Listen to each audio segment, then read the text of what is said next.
This one. I mean, it's only, it's also blowing the f up. 10 days. I mean, dude, that's like ultra massive. But I mean, now in 40, we're gonna be a part of it and watch it later. I mean, it looks really good. I don't want to watch it. I'll watch maybe the cap of it right now. Yeah. Well, a lot of visuals too. Hold on, this looks pretty good.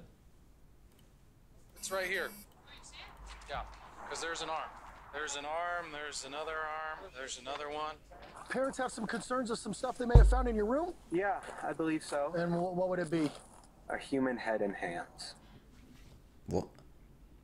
This guy's crazy. Gotcha, bro.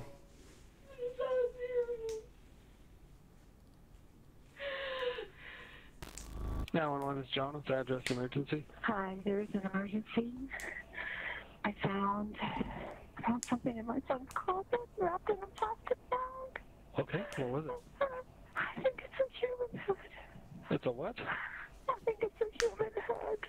On March 1st, 2021, Jesus. police at Grand Junction, Colorado received this chilling Colorado 911 makes call. sense. A mother has just discovered a disturbing secret hidden within her son's closet.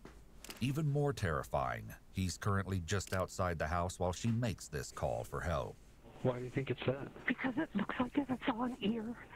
Is it bloody or does it like anything like that? I just told you to come. Do I have to take a picture and send it to you? What's the Just address? come?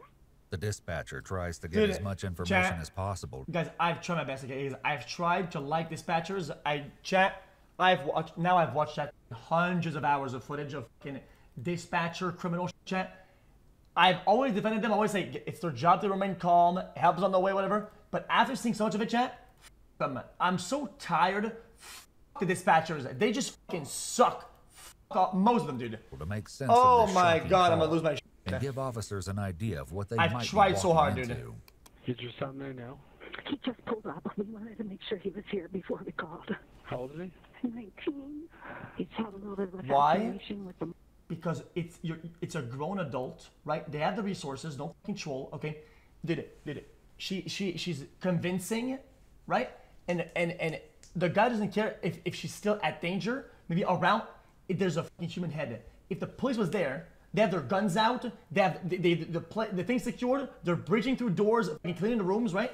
But that's how it is. The police. If the police is doing it, right? But now it's her. Nah, it's not that. Bro, how about you care for a little bit, motherfucker? Send some motherfuckers over. Just believe it, and then if they lie, they just fucking you go after them for it.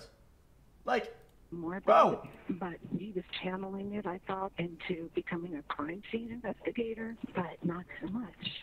Do you think he's going to be cooperative with us? I don't know. I don't think he'll be violent. Just came back from his friend's house. Does he have any weapons in his room, or do you guys have any in the house?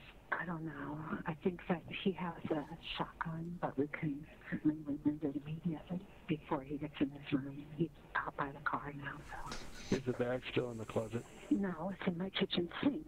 And there's a secondary bag that I have not opened. It's currently covered with a towel. And there's a It's second not bag? there taking, yeah, there's a second bag that I don't know what's in it. I didn't open it. I'm sorry. Did he take the second bag out of the closet? I took the second bag out of the closet and put it in the sink. Where's Brian now? I think he's still outside. And you're in the backyard now? I am, yes, because I don't want him to hear me. Despite the horrifying nature of this call, police could not have anticipated the twisted tale of violence they were about to embark on. Nor did they have any idea just how shocking the motive behind the inexplicable horror would be. One day prior to responding to this harrowing incident, I can't read that the fast, emergency services had attended to a rather unusual call at 2 a.m. on Sunday, February 28, 2021. 19-year-old Brian Cohey Jr. is having a bad night. As officers arrive at the Blue Heron boat ramp, they can scarcely believe their eyes. The majority of the following footage has never been seen before. It's been analyzed by a qualified team, including a licensed professional counselor, a licensed clinical psychologist, and a former detective, former licensed polygraph examiner, and former hostage negotiation commander and Jesus. instructor. Got the whole squad on this bitch. What do we call a tow for that? I don't know, because he'd have to get in the friggin' water. Yeah. I called Black's Towing. They want me to text them a photo of the car because they think they might be able to pull it out. Okay. So you already have you're already in contact with Well, them. yeah, but I only have like 10% battery left on my phone, and now he wants me to text him a photo of the car, and I'm like, oh, good Lord. I can take one and text it to him for you if you'd like. Oh, that would be fantastic. Thank you. It's not every day that police officers see a car floating in the Colorado River. To try and make sense of what they're observing, the officers speak to Brian's mother. He is an inexperienced driver. Okay. Put his car here on the angle, and he got out and like just looked around for a moment, and when he went to get back in, he wasn't able because of the angle to pull it out. I don't know. He's right there. Okay, we'll talk to him real quick. Sounds good. Officers decide it's best to get the story straight from the horse's mouth, and 19-year-old Brian has no choice but to own up to his mistake. Little do these officers know, there's a sinister secret lurking in the background of this crazy story. Is your son right here? Yep. Hey, partner, you want to come out and talk to me real quick? Nails. Sure, I mean, Appreciate it, man. I'm really cold. Is it okay if it's in here? Because That's fine. Because he is Okay, submerged. that's fine. I did not know that. No, please stay in the car. All right. Nobody else in the car? no, Okay. Just us. I'm the father. That's the mother. And this is our son. He called Sounds us 20 good. minutes ago and said, "Dad, I parked at the boat ramp and I messed up. I tried to get out of the car and it slid down." Well, you're not hurt, right? You're okay? no, just a little Okay. cold is all. Just beside your pride a little bit. And probably $7,000. Okay. All right, man. Do you have your ID with you, driver's license by any chance? Thankfully, What were you doing down here, bud? well, I felt like I needed to get out, and I figured, why not park here and just relax a little bit? relax and think. Okay. And I parked on the boat ramp, Okay. and I thought it would be easy to get out. Uh-huh. But when I tried to, Where I did put you it- park exactly? Were you down the hill a little Oh, bit? yeah, just a little bit. Okay. And then When he got It back in, slid. when I got back in, I tried to put it in drive, Mm-hmm. and it didn't go up. So then I tried putting it in low gear, shimmying it a bit. That didn't work. Were you facing down? No, at I this was point, or facing. were you I was this facing way? up. Okay. you back down. Yeah. A really good Because idea. that's- It's a predicament so ridiculous that the responding officers can't help but laugh. How we're gonna handle this, man? 'Cause I don't know. Do I get a tow going for a car in Jesse? the river and see if anybody will take this? I'm gonna work on that. I don't That's know, man. Jesse so laugh, I'm kind of dude. glad you were coming down here because I was like, it's not a crash. He just Dude, it's like parked 8 feet it out in the water. He parked it and basically couldn't get it up. It just lost traction, looks like, and then he actually went in it, down in the water. He's not hurt at all, so I'm like, how are you gonna get this car out if possible? I don't know. The officers are convinced that this is a teenager's mishap. It will be some time Jesse before they laugh, begin to dude. suspect that there's anything more to this story I'm trying to than see. I what can't they've see been him. told. The ramp and shit. We're gonna get some options for you here, man. I'm not sure exactly if we're gonna see if we can go through the list if anybody's got some ideas on getting this car out of here or not. I don't know. I don't see a whole lot of cars that have put themselves in that situation, so we're gonna see what we can do. And, I'm actually the owner of the life jacket program on the boat ramp here. I do all the life jackets. All right. In Grand Junction, Colorado. So it's like, oh my God, this is not. It happens. It happens. Faced with embarrassment over the whole ordeal, Brian's mother talks with the officers. Yeah, we made him wait till he was almost 18 before he got his driver's license because we didn't want him having any accidents like they do when they're 16 and 17 and Gotcha. doing stupid things. But stupid, he doesn't have an accident, I guess. You know what, Chet? Not gonna lie, this is my first time too. Chet, you know what? You guys can see because of my camera, but there is some fucking tire marks and shit like that. Maybe that part isn't a lie. Really? It's a new one for me. What's that? So I've never seen one of these either, so it's a new one for me. On my website, backing up when people back up their boats, I see accidents when a truck goes accidentally in the water. Next you know, the boat and the truck's in the water. I lost him. Just let me know if he does. That way, if not, we can try and get hold of a tow truck and go from there. No, it's at an angle. It's heading upriver. It's facing upriver. Yeah. Yes, the front of it is facing upriver. Oh, damn it. I'm sorry. It keeps losing the call. Ah! And he's like, I don't want to get wet. I don't have the proper clothing Oh, this lady's to up to go something, into you the know? water and get wet. Yeah. Hey, Robert. Well, you know, I was just talking to the patrolman, and they're suggesting No, that she's we not. just adjust this in daylight hours. That's why they make She's the gonna big bucks. They're sus. smart. Nobody wants to get in the water. I hear ya. At long last, the officers make contact with the towing company willing to come out to the river in the middle of the night and risk the frigid waters. With help on the way, they finish things up with the Cohees. If you guys want to stay warm, you're more than welcome to jump in that car and say where it's warm. Does he need to stay here? Or I'm sorry? Is he free to go? I'm sure he'd like to go home and get warm. I'm sure you'd like to get some pants on. Yeah, right? Yeah, it's not a crash. It's okay. It's just a stupid act. So. All right, I'm going to take him home then, and then we'll come back here and figure out what's what with this whole truck driver. Terry and Brian Sr. take Brian home, but they soon return without their son to the boat ramp. Nearly an hour later, the tow company is making progress. But as the car nears the shore, the officers make a disconcerting discovery. Hey, quick question for you. Sure. So the back bumper, I don't know, you can probably see it from here. It's a lot of red on the back of that, dripping down it all a little bit. But underneath the license plate, a little area right there. Okay. Okay. A lot of red, which means looks like blood. Blood? Yeah. I don't know if did your son hurt himself on his way out at all? He might have, and he just didn't know it. I don't know. That's why I'm asking. It's a good question. He's at home. Is he make sure he's not got a cut or Just said he's going to bed. something out on him somewhere that he's not aware of? Maybe because his adrenaline was a little high. Maybe just have him do like a self-check, make sure he's okay. Hello? Brian, are you okay? They see blood on the back bumper of the vehicle. Really? Yeah, did you get hurt? No. Are you sure you don't have any injuries? No, I'm fine. There's blood on it? We're not sure. We're not sure. It's a red, something red underneath the license plate. Similar blood stain. Oh, no.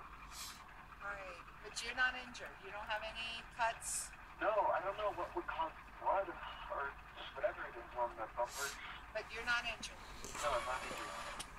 Officers may have some concerns about the mysterious red substance on the bumper, but they release the car into the Cohees' custody. However, on March 1st, the next day, the police once again find themselves at the Blue Heron boat ramp. A homeless man by the name of Warren Barnes has been reported missing. Officers speak to the woman who called in the report. How do you know Warren? I own Monique's Bridal downtown, and I give him a chair to sit and read his books. Damn, this lady, though. Saturday, 5 o'clock. I said, I'll see you tomorrow, Warren, and he was like, okay, meaning he planned on coming down on Sunday. What was with the lady? And then he did not show She's up. the So Chad. I'm thinking if they saw him Saturday, maybe it happened more up there because it's weird. He would never come down here. He would never come all the way down He here. doesn't have a camp down here or anything? No, he worked for People Ready, and someone found the wallet and called People Ready this morning, and they said that everything looked like it was in there because he doesn't have much. And I just gave him $20 for beer, so I know that he had maybe a couple bucks. So they found his wallet just down here at the boat ramp? Monique Lanati has forged a special friendship with Warren over the years. So why did you, what raised concern with you today to report him missing? Because the place People Ready called to see if I had seen him because he didn't show up for work, and he's never once not shown up for work in the 4 years he's been working for them. So I said no, and that I hadn't seen him since Saturday. No, she's never seen or heard of him being down here. That's why I'm freaked out, because there's no way he walked all the way down here and his wallet. So, in how many years? 4 years. Yeah, that's as long as I've known him. Officers soon find that Monique is not alone in her concerns about the missing Warren Barnes. He literally shows up every morning, every day without fail, like at 6 o'clock, sometimes a little sooner. And we always let him in before the customers. We give him free coffee. He's the nicest old man ever. Do you talk to him at all? All the time. Hey, so good. every morning it's around 6? Yeah. Without fail? Without fail. And he's the nicest guy Dude. ever. Rough looking. Chat, I know this is kind of dumb, chat, guys. These hoodies, chat, I could be wrong with this. I had them when you're young, right? If you drink a bunch of them and you get a bunch of little things and you send it send it in, they give you free shit. Chat, I swear I'm not kidding you. It's like the Degen hoodies. It's Degen Monique hoodies. gives officers a photograph of Warren in the hopes that it'll help with their search. Wait, is Roxanne on a drink? That's the only one I have, and that's from June of 2019, so he's a little bit thinner. Okay. So who found his wallet down there? The lady from the place said that it was What's whoever that in runs Christian market? the life jacket thingy. I'm actually the owner of the life jacket program on the boat ramp here. Okay. Be in touch. Well, thank you. Yeah, of course. I hope you guys find him. I hope he's okay. If anything, I just hope you find him so that we can start the next process, whatever. Because I don't know. I just have a really bad feeling. Monique's tone doesn't convey much hope, and with only an old photograph, police have very little to go on. However, things are transpiring across town. As it turns out, it was indeed Brian Cohee's father who called about the wallet. He found it in the most unlikely place, the now recovered Ford 500 that his son accidentally sank in the river. With her suspicions raised, Brian's mother goes into his bedroom to investigate. It's March 1st, 2021, the day after the car incident at the boat ramp, and Terry Cohee is about to make a horrifying discovery as she opens her son's closet. I think it's a human head. It's a what? I think it's a human head. Why do you think it's that? Because it looks like it's on ear. Shocked and terrified by what she's found in her son's closet, Terry Cohee nonetheless has the presence of mind to keep Brian in the dark while she gets police to her address. Deputies from the Mesa County Sheriff's Office arrive at Brian's address, wisely leaving their sirens off as they approach. This could have frightened the young suspect, and it's important to keep him calm for the initial interaction. What's going on, man? The deputy makes contact with Brian day? using a friendly, disarming greeting, which goes further to establish an atmosphere of calm. Of course, at the same time, the deputy is certainly scanning the area for any potential threats, as well as making sure that Brian has his hands where he can see them. Cooperate. I am going to cooperate. Okay, so parents have some concerns of some stuff they may have found in your room? Yeah, I believe so. And what would it be? A human head and hands. Shit. You have anything Brother, that's gonna cut brother. hurt, stick me anything without reaching for nothing? Don't reach for nothing. My phone and my wallet, that's okay. it. Well, I'm gonna have you face that way. Put your hands on top of your head for me real quick. I just want to make sure you interlace your fingers for me real quick, all right? It's important that the deputy only ask enough questions to figure out exactly what is going on at the scene. He's fucking and while crazy, this is not dude. the kind of encounter that even a That veteran police reaction officer is would be accustomed so to, fucking it's crazy. Brian's parents who must slowly absorb the shock of their son's admission. I'm gonna have you walk over here. You're gonna sit in the back of my partner's patrol car for a minute, okay? Not yet. Okay. Just sit back there and hang out for me, okay? Can you walk me inside, please? Let's walk you all through this, what happened in the beginning. Okay. Let me do it. You go inside. Well, let's stay out here with me for a minute. Sit down. Come on, sit down, baby. Chat, hold on. Can I go in? Chat, if this is the day after, chat, I'm just wondering what happened for the entire day. Like, they went to bed with a body in their house and a son that could possibly a fucking disremembering killer and shit like that for an entire... It seems fucking insane. Oh, yeah, please. We haven't seen it. Yeah, we haven't looked at it. It's under the towel in the sink. Okay. Yeah, Is it a disremembering and... Just make sure that guy goes in the car first. I can take it. You can go in the sink, right? Well, yeah, Sink okay. right there. No, Yeah. House is empty. Okay. I had a bad feeling about what happened this weekend. Okay. And she said there's a bag in this closet, and she opened it up. And she called me and said, get over here right now. The deputy correctly asks for permission to enter the house so that he can confirm the grim contents of the kitchen sink. I covered it with a towel. Okay. Oh, definitely crashed out the call. Sorry about that. You're good. Thank you.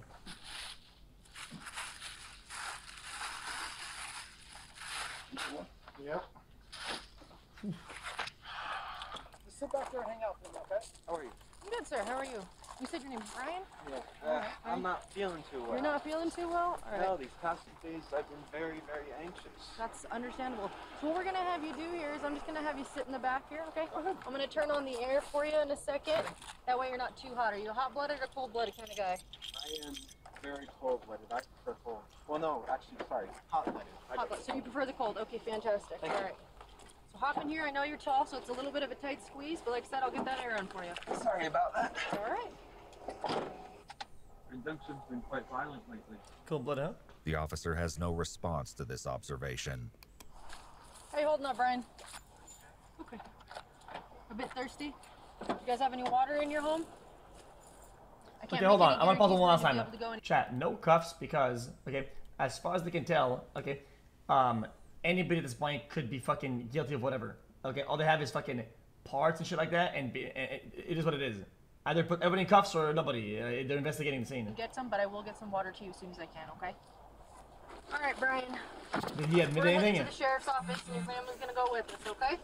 She also doesn't respond on the way to the He sheriff's just said it office weirdly, when Brian because casually makes another his chilling entire remark. family already knew about it.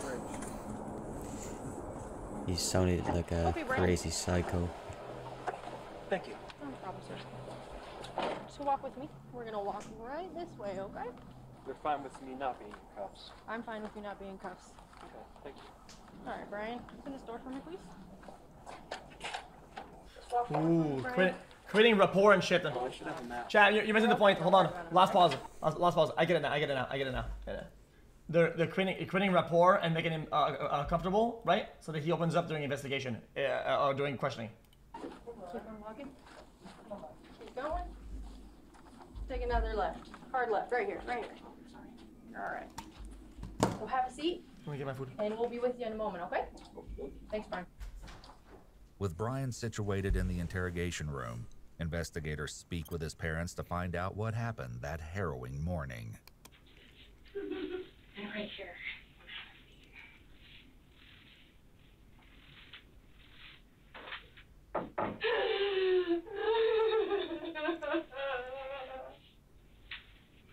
Just take your time. Take as much time as you need, okay? So I know very little about what's going on today. So, what started all of what's going on? Terry relays the incident at the boat ramp. So we have the car towed back to address, and of course with the battery being wet, nothing operating. And so my husband was cleaning out the car because he was going to take it into Scotty to see if they could maybe salvage it. Okay. And he found the wallet. So he called me this morning and he said, found the wallet, Brian's car. Oh, and the officer thought that there was blood on his car. Okay. The night that it was in the river. Okay. The scene, and he had just had a procedure done on his armpit a few days before, so I thought maybe the adrenaline opened that back up, and that's where it came from. I don't know. And he said, I don't know where it came from. And he took special effects class last summer, which involved fake blood.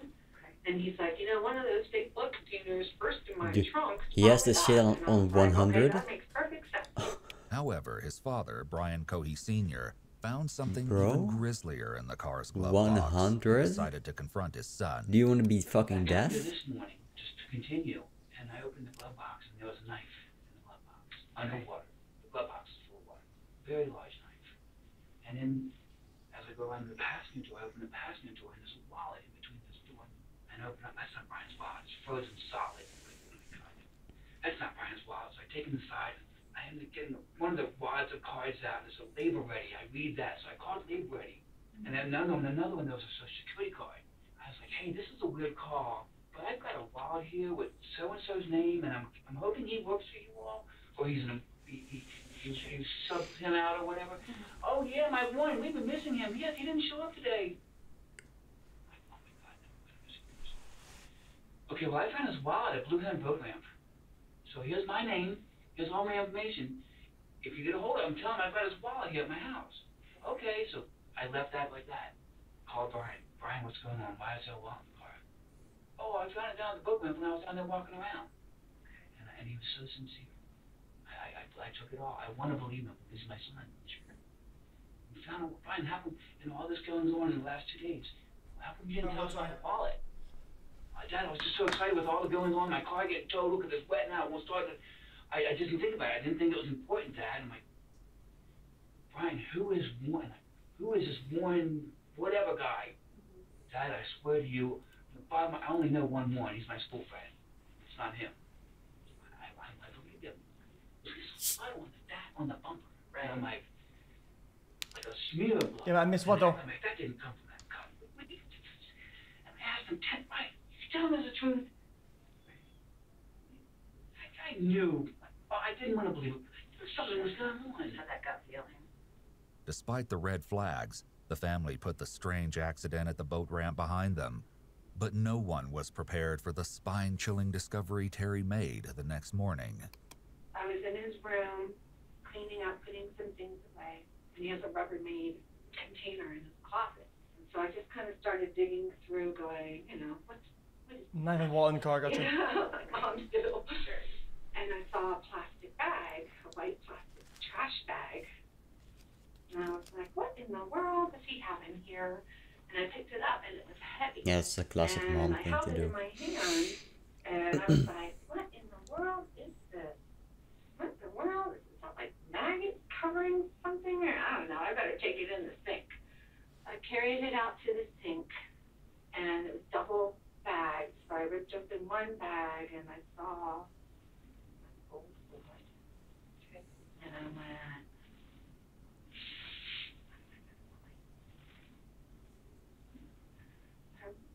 open the second bag. And I saw the bag. I saw him. Jeez.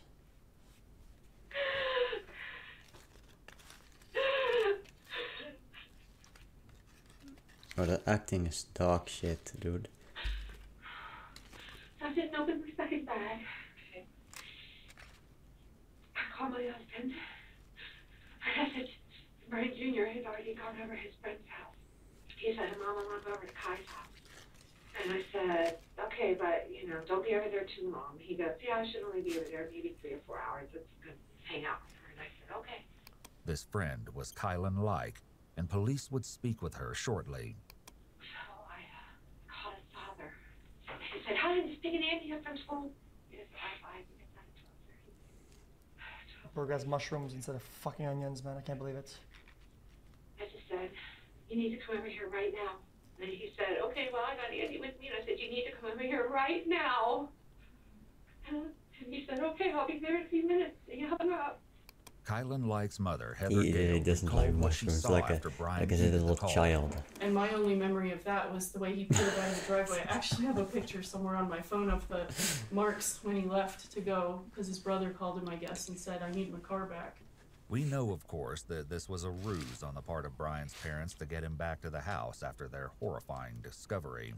Brian, my husband, was already there by that point. And he put a towel. There was not much more being said. So we hatched a plan to call Brian and tell him that his brother needed the Mustang for a driving lesson because he's on his learners. And just as he pulled up, I called him. I mean, he kind of knew. Wait. Dad, you ever feel like the day's gonna change? You need So I your say things own like, car for driving yeah, lessons? just being really vague. Me and he was sitting there. Is it some American shit I don't understand? Or As his parents continued to speak with the detectives, not good, investigators Pete Berg and Lisa Norcross joined Brian in his room. That's a scam. Over the next 2 hours, they will hear a shocking story of blood-curdling evil. And before the interview is over, they will even learn the dreadful truth about Brian's ill-fated trip to the boat ramp. Oh, thank you. Well, this is Lisa. She was Hi, how are you? Okay, you? Good, thanks. Never really good. Okay. Trade me seats? Sure. Oh, that's some emo shit. Special chair. No, this is the special chair because it's soft and I'm old. Brian is as Smarter. cooperative and pleasant with the investigators as he was with the deputy who escorted him to the sheriff's office. He doesn't want to make him but feel his nervous squeezed. shaking and insatiable thirst indicate he is perhaps not as calm as he's trying to appear. The question is whether he's anxious about his fate or excited about his moment in the spotlight. One thing to keep in mind is that, according to his mother, Brian is diagnosed with ADHD and autism, and leg shaking can be a normal, stimulating behavior for people with these diagnoses. They read Brian his Miranda rights, and he agrees to speak with the Camera, officers. maybe you're right. Brian, from here? That's just important to make sure that they assess his emotion at the moment, right? Because they can assume he's being anxious, but maybe he just isn't. Graduated last year. Good for you. Okay. Do you work? Yeah. Where do you work at? Not even part-time. I was gonna say part-time, not even. As a bagger / courtesy clerk for Safeway, I work anywhere from 2 to 4 days a week. It may seem at first glance that the detectives are engaging in idle chit-chat to set Brian at ease, but this is part of rapport building, and it's also crucial for them to establish early on that Brian has been handling responsibilities such as school and work, and is perfectly capable of carrying on a normal conversation. This will make it much harder for Brian to claim before a jury that he was unable to tell right from wrong.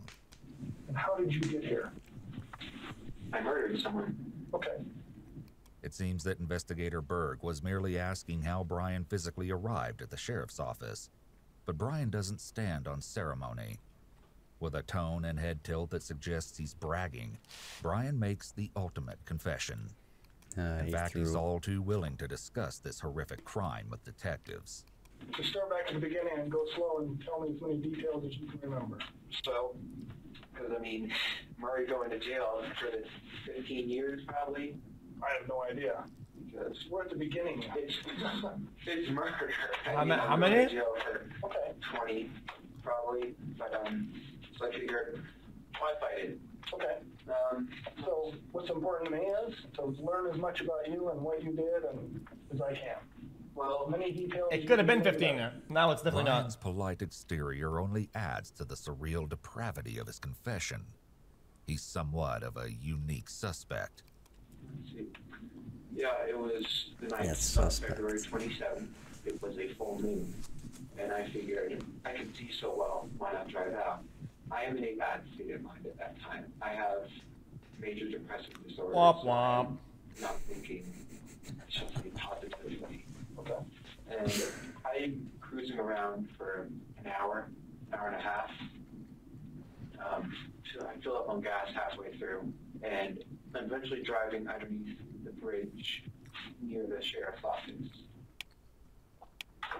I'm back with. Yeah. I said womp womp. I'll say it with my chest, bitch. I don't give a fuck what you're struggling with, bitch ass. Millions of people struggle every fucking day. They don't fucking kill people. You fucking soy bitch. Fuck you. Habitual shaker. I have a question. Womp fucking womp, dude. You send people who have committed crimes like me. Do we stay in this county jail or are we moved? It all depends on what the judge says.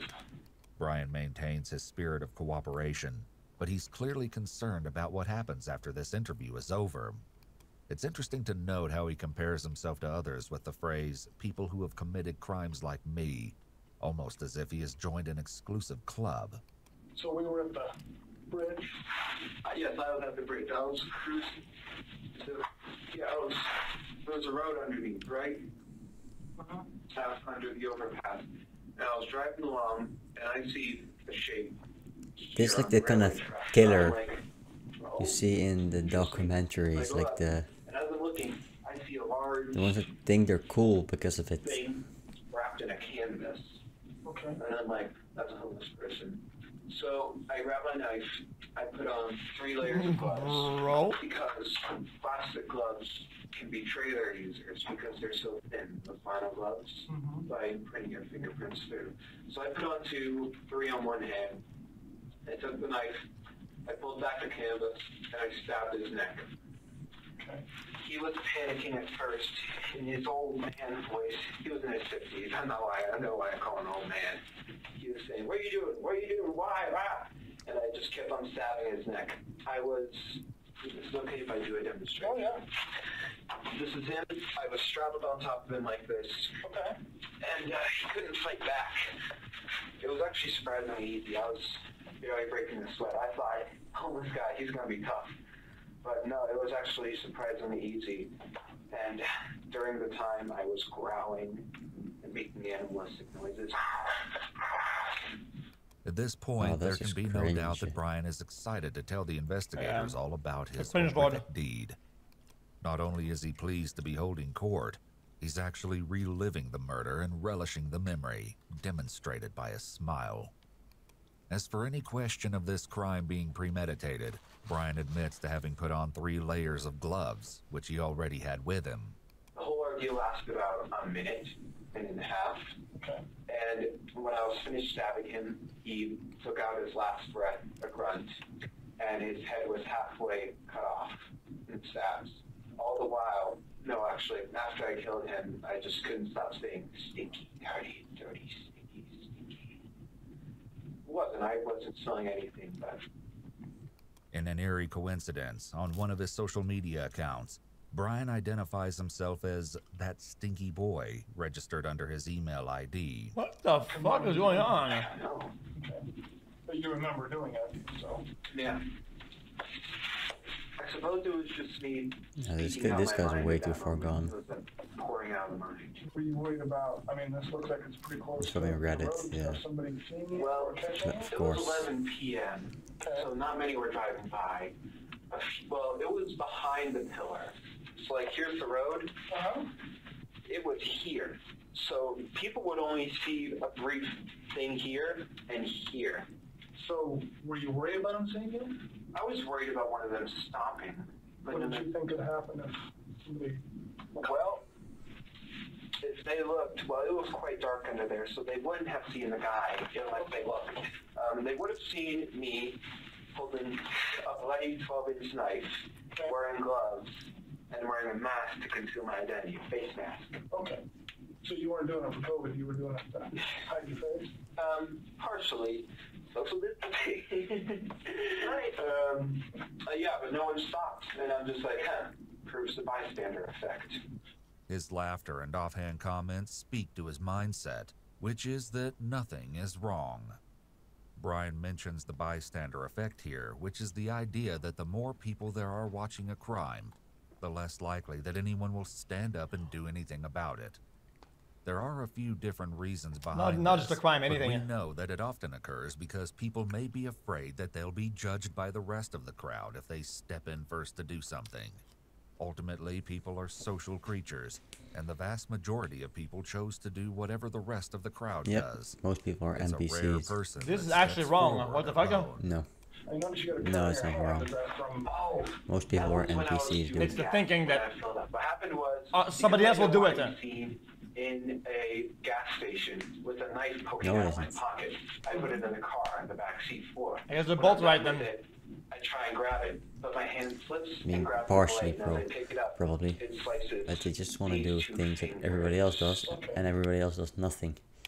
And then, let's see. Yeah. And then after that, I stripped his clothes. I cut When open people his are on their belly. own, See his they're guts. more likely to think on their own. They're really pink.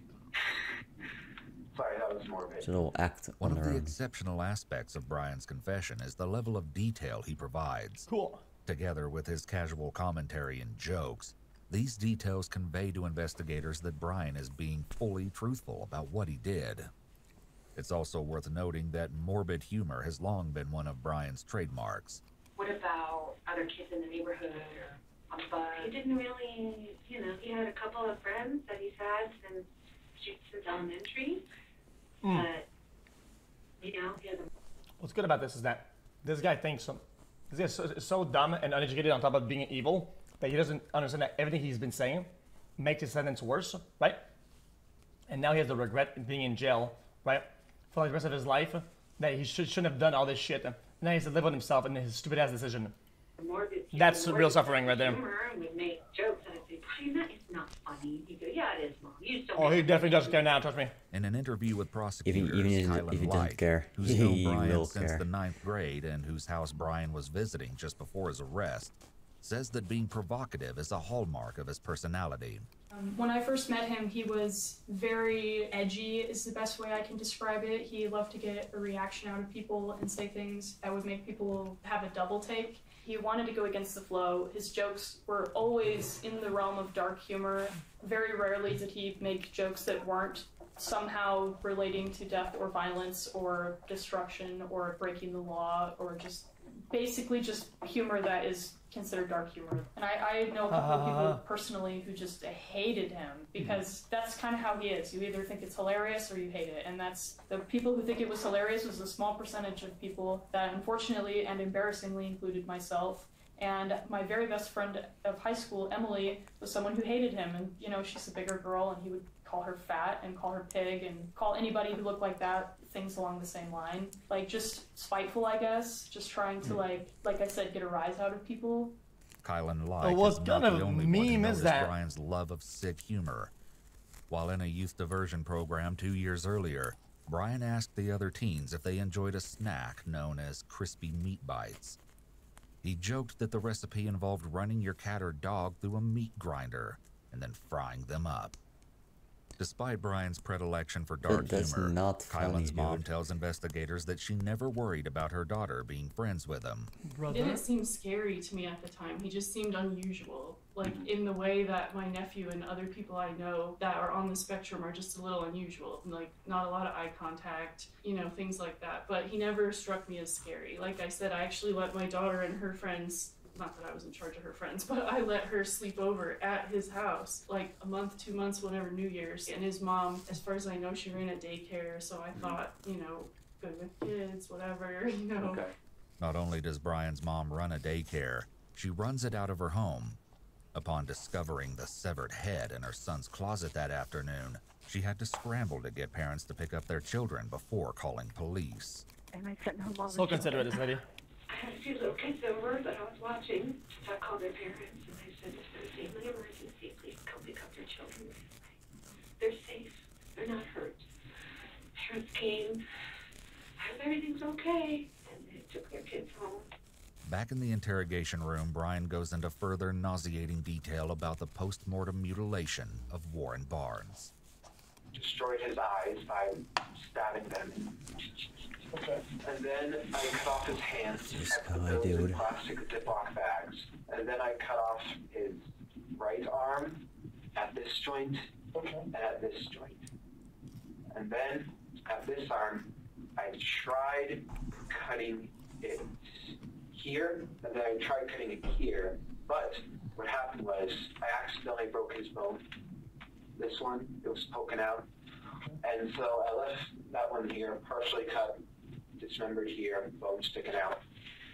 And then I left his body there. And then I took the head, put it in a leftover pizza box from the dinner a few nights ago.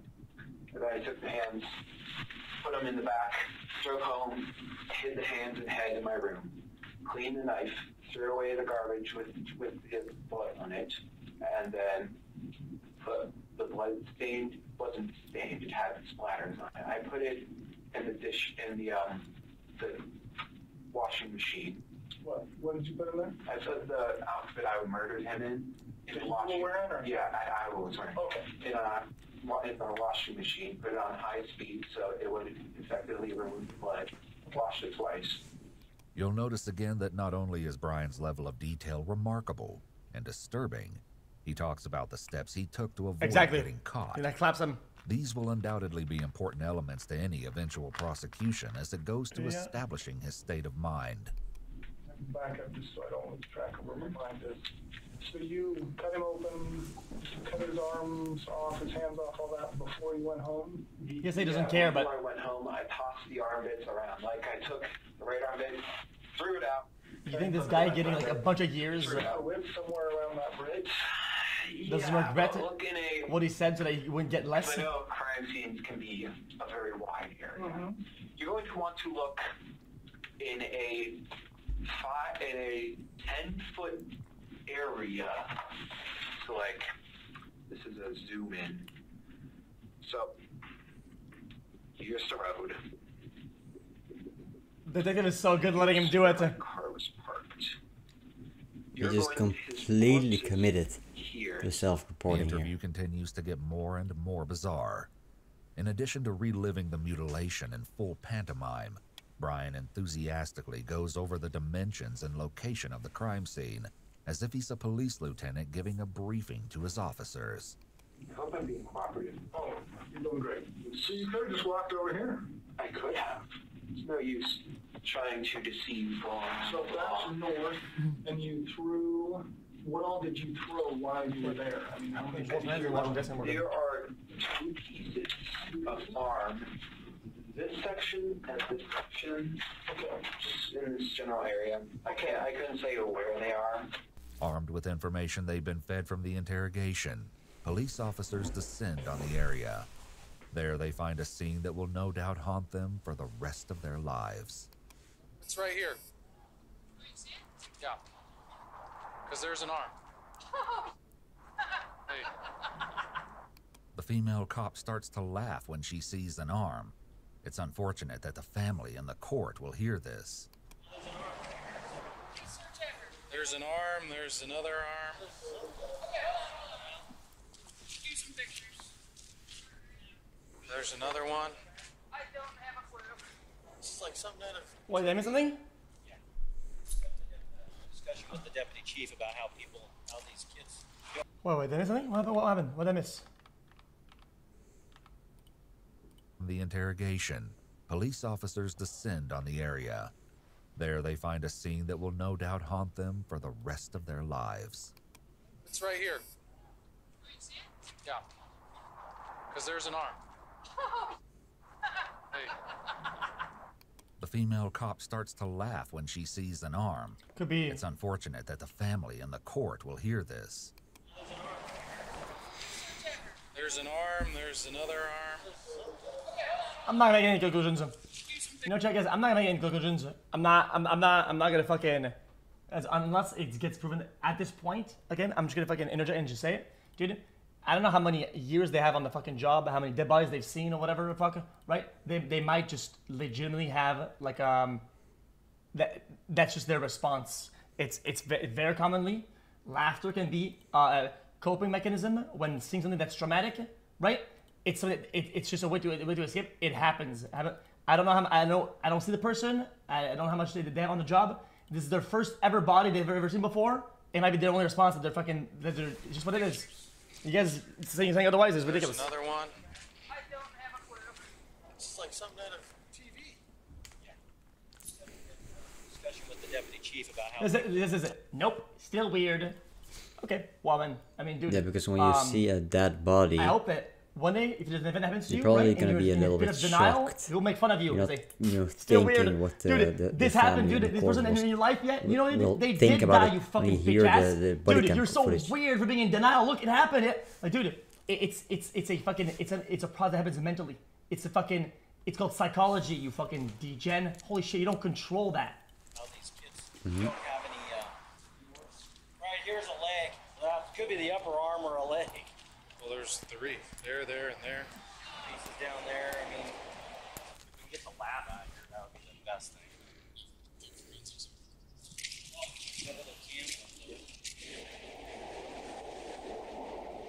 Holy hell.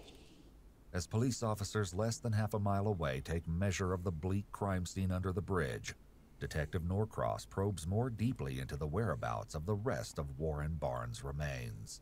You took, was it the head and the hands? Mm-hmm. And what did you put them in? Well, there's a 3 rule for bodies. I like to call it the 3 rule. Okay, tell me about that. 3 days, the body starts to stink. No, 3 hours, rigor mortis sets in. The body stiffens. 3 days, the body starts to stink because of decomposition. 3 weeks, the body is starting to seriously decompose. This is a cringe, Lord. 3 months, the body is unrecognizable. 3 years, it turns into a skeleton. And may I ask how you know that?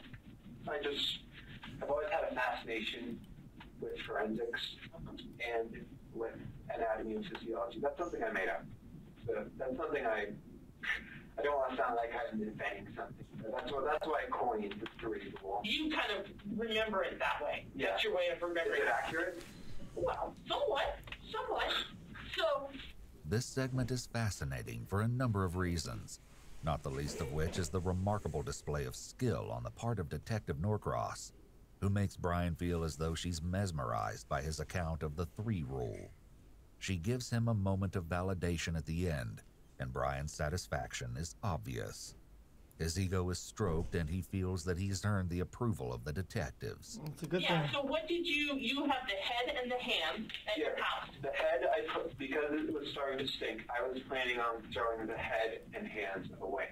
Not in the trash bag, not in the kitchen trash, but they were both in trash bags. The head was in a trash bag, I hid up the trash bag.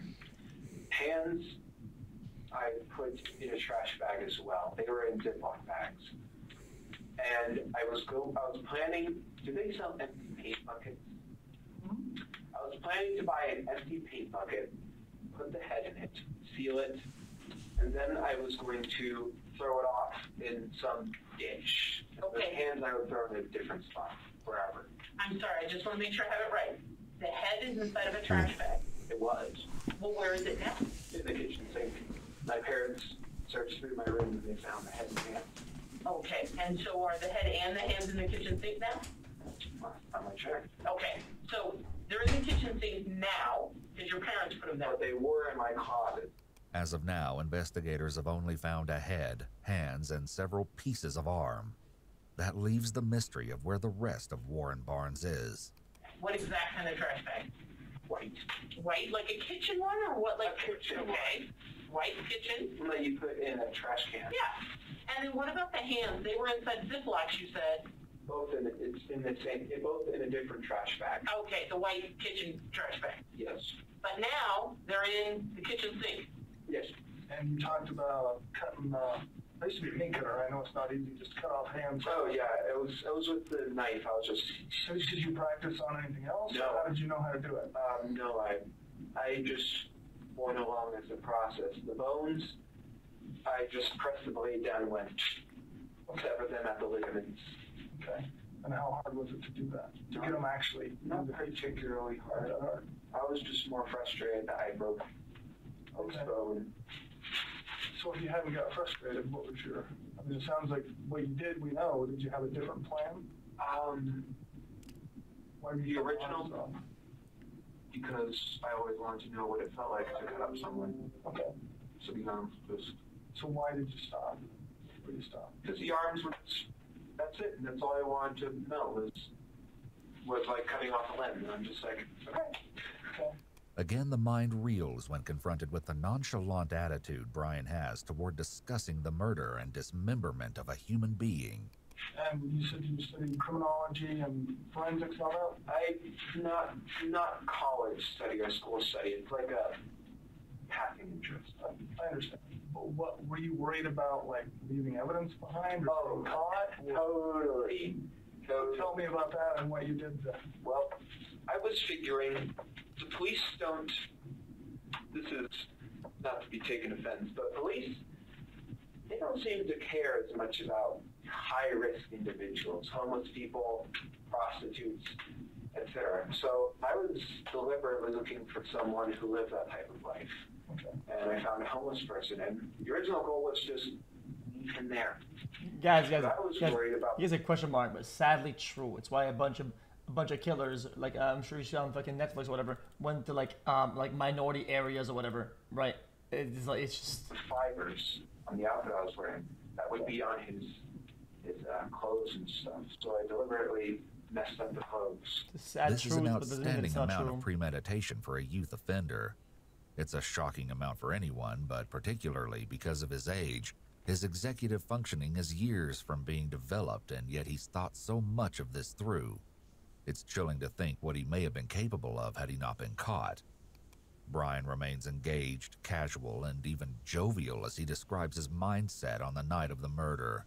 His detailed concerns about getting caught will make it very difficult for his lawyers to mount an effective insanity defense. According to Kylan Light's mother, Heather Gale, this isn't the first time that Brian talked about choosing a victim on the outskirts of society. I'm not looking. Even things you've heard from Kylan come to mind. She told me that he had mentioned that he was going to kill a homeless person because he's nobody sucking would my miss soul, them and he could get away with it. Yet once in an interview, Kylan tells a different story. He never talked to me about wanting to kill a homeless person specifically, but he definitely talked to me a lot about, like, killing. And I was actually surprised because I figured that if he was going to do something like this, that it would be on a larger scale. Like, I thought he would, I don't want to sound vulgar, but I figured if he was going to snap, it would be like shooting up a store or something similar like that. And he had mentioned, like, not liking his neighbors, so I thought maybe something would happen there. So I was actually I was surprised that he had killed someone, but I was also surprised that it had only been one person. So how long have you been planning or looking for someone to do this with before you found this guy? About a year. About a year? No, 6 months. Brian's internet search history adds an interesting element to this as he looked up homicidal thoughts every day and how to cope with murderous thoughts. So you come close or seen somebody or chicken Chat, out or anything? chat. I just find the best that you can do as somebody like that, right? Is like talk to their parents or whatever, the people around them, whatever, and then fucking give them all the things that they think and know, so they look for the red flags, whatever, right? Because otherwise, what can you do? If somebody's a fucking deviant, haven't done anything, there's nothing you can do. Like you're gonna be the one that end up being in the wrong if you go try to be ahead and go be ahead of the curve on people doing shit if they have nothing to go against. That's just what it is. It's difficult. Like what can you do? I mean, I was looking for a deliberately secluded place like that one. I wouldn't just go up in Clifton and find someone walking down the street and stab them. No, that's too public. Everyone sees that. Have you looked like at Sorry about that. places or anything in the past? I have, yes. I will go on night drives often, maybe once every 2 weeks. Now just peruse the streets. So before this guy, how close have you come in the past? Not at all. Not at all. You just drive around and Yeah, look, just try and find is anybody interesting? No. In your mind thought of a plan? Well, occasionally when you see girls walking down the street, I take a glance at them because it really is like Ed Kemper, where half of me says, well, I'm quite inept with women. I'm being honest, I'm no Casanova.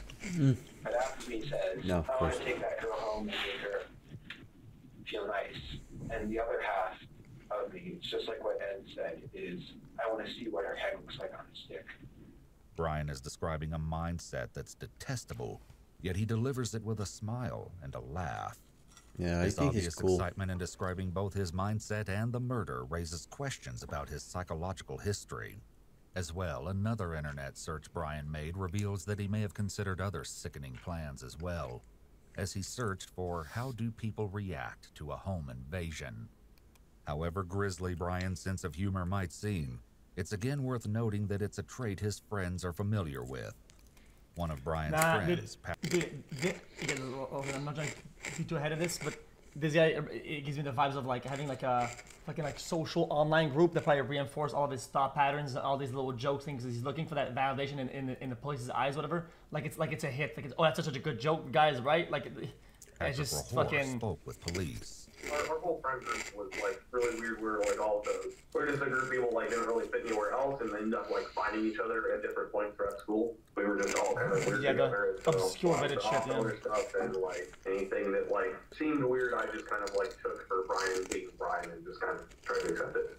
However, even his friend must admit that Brian was different. Our friend group would joke about if there was one of us that would like be a killer, it would be him, but it was like meant as a joke and only as a joke. I don't think any of us actually thought that something like that would or could happen. If his friends thought this, was there a chance that his parents did too? Tell me about Brian. Does he have any kind of mental issues or disabilities? At 5, we were told he had ADHD. Okay, so we put him on ADHD medicine. He didn't get it during the summer or weekends when he went to middle school. He started exhibiting antisocial behavior, just saying things to get kids riled up and thinking it was funny. And then when we switched to Fruta High School, he did okay. Chat, you're getting banned, chat. You're getting banned. 10th grade, he got in a lot of trouble, a lot of behavior issues. 11th grade, we had a big meeting and they said, kids don't feel safe. So we put him in R5. We took him and like actual children in here. Holy for fuck! ADHD. The fuck? Whatnot, through division of rehab. And the doctor had said, yes, he's ADHD. Yes, he's autistic. Yes, he's this. All right. Oh, and there's some indications that he should get further testing because of potential psychosis. And I asked about referrals and calls and writing down. Okay, well, he seems to be doing good. You know, he graduated high school. He works at Safeway, and he's been working there for a year in August. Sorry. And he said he's not taking his medication, or is he on medications now? He's on ADHD medicine. Okay. That he takes before work on his part-time job, and he takes sertraline, which is an anti-anxiety, antidepressant. Okay. So he's been diagnosed? And to the best of your knowledge, is he actually taking them? Like, do you watch him take them? I don't watch him take them, but I have an alarm set, and every night at 10 p.m. I say, Brian, take your medicine. And he says, I know, I am. And as I've looked at his pill container, I mean, it's going, you know, seems to be going down. So I assume he was taking it. About, I'm thinking 3 years ago? I'm guessing, I don't No, know. he definitely was. We had him going to counseling, he was going to counseling, and he just thought about it, it just came across his head. It was just, but then I think everybody thinks about it, but I just I remember one of the times when he was really lonely. I think it's more likely he was like, taking them. you know, we were kind of concerned about that. He made jokes about making nooses or doing that and doing that. Okay. But I don't know, I just played it off as normal talk, but I'm like, you know, Brian, we wouldn't, you know, I didn't know the depth of the water. I don't understand. Well, He's obviously sick. He's obviously very sick. Because we've noticed weird things about him. Some days he gets cold. Just he looks at me and he has this cold look on his face. Just like he's been so far, Brian makes no qualms about admitting his battles with mental health. You say you have a major depressive disorder? I'm just curious what those are. Actually, I have several. I have high-functioning Asperger's. I have ADHD and major depressive disorder. Okay. Major depressive, so you were wondering what that last one is? Yeah, I know what they are. I was curious, what the exact diagnosis was and who diagnosed them. They tested me for autism for a formal diagnosis, came back Asperger's, which is high-functioning autism. They're gonna fucking cook him, dude. They're gonna get him some psychologist. They're gonna give him some bullshit diagnosis, and he's gonna get fucking cooked, dude. He's gonna get fucking cooked. They said I had something that was schizo. The detectives are once again trying to delve into Brian's psychology, attempting to prove that he knew right from wrong at the time of the murder. His search history adds another layer to his story as he looked up extreme paranoia, schizoid and paranoid personality disorder, and avoidant personality. I was never formally diagnosed with anything like that. Do you feel like you had that? I don't know. Impossible to tell. Self-diagnosing is foolish. Yeah, but do you know, schizophrenia is pretty clear because people recognize they have a different personality in there. I don't have any hallucinations. Okay. I had delusions, Yeah, I know. He's not actually living in the Reddit echo chamber. He's living in... It's the voice in his head that are talking to him, man. People watching me from every window. The birds fucking schizo idiot. looking at me, watching me. Creative purpose. That was a delusion, I suppose. Right. But you don't have times where you feel like another personality is in your body? No, you remember all this. That's dissociative identity disorder. Right. Schizophrenia is. Well, you have multiple people talking to you at the same time, kind of a thing. No one was talking to me. There's a very good reason they're asking these questions. Because Brian said he has some kind of schizo diagnosis, they're trying to determine if he committed the crime under some kind of command hallucination, which may mean he could be deemed not guilty by reason of insanity. However, Brian denies having voices in his head. As well, his search history goes far in showing exactly what he was thinking about in the lead-up to the murder. One day before and again on the day of the murder, Brian pulled up Wikipedia articles for several notorious killers, including James Dale Ritchie, Joseph Christopher, and Andrea Yates. In the month leading up to the murder, he also looked up topics such as, how do people react to being held at knife point? How deadly is a neck stab wound? And he read an article about the killing of a homeless man in Baton Rouge. What do you think would happen if you got caught? Well, I figured my mother would have confronted me about it, but no, she didn't even say it. Do you know who the person was that you killed? No. I took his wallet. I didn't look at it. I just picked it up, briefly scanned over it, and put it in my car. Apparently, it was Warren. My mom told me this before she found out that the missing person was Warren Brown, born in '63. Brian doesn't seem particularly interested in knowing more about his victim, and the detectives turn Brian back to the subject of the evidence. So we talked about the stuff there we're going to go look for. Your mom's off in the sink, apparently. Yeah. The knife is where? My dad found it in the glove box. I don't know where it is. What did the did a knife look like that you found in the? You know when you buy like a 10-piece knife set, the biggest one in there? Okay. I think when we moved Terry into the daycare, we probably bought all new kitchens, and I think he just took it out of the kitchen. Because we found it in his car before. Brian, you don't need this. Dad, I do. I don't trust anybody. Okay. You don't find any blood or anything on it. I cleaned it. All his belongings, except for his wallet, are right here. And his head in his hands. His head and his hands are at the house. Any reason you were wearing dark blue one-piece jumpers? You know the movie Halloween, Michael Myers? Mm-hmm. He wears one of those, and for Halloween last year, I bought that as a costume to find the mask in my room. Okay. And I just associated that piece of that article of clothing with violence. That's why I was wearing it that night. Yes. As horrifying as all of this is, nothing they've heard so far can prepare investigators for the rest of the seismic revelations to come. But there. First, however, every video watching these guys in their head, you can tell that like they see themselves as like the camera is here. It's like some hidden camera, and I'm Sorry, like bro, a fucking just licking my cool, fingers. I ain't showing mysterious all this. god or something like that. And it looked like it's gonna be grandiose. And it's just a bunch of cringe lords. Just like, have a simple you question look like for a the fucking killer loser, sitting before dude. them. Have you ever done it before? No. Okay. You gotta ask, right? Yeah. How about animals? Have you practiced on anything? Yes. It's a pretty big step. Tell us about that.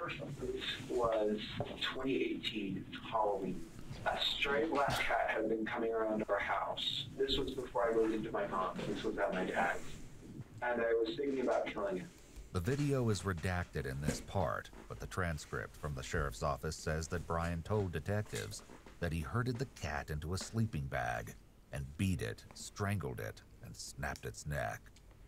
He then decapitated the cat, hid the body in a shoebox, Yeah, that's some and hid serial the head killer in a shit. wine cork box.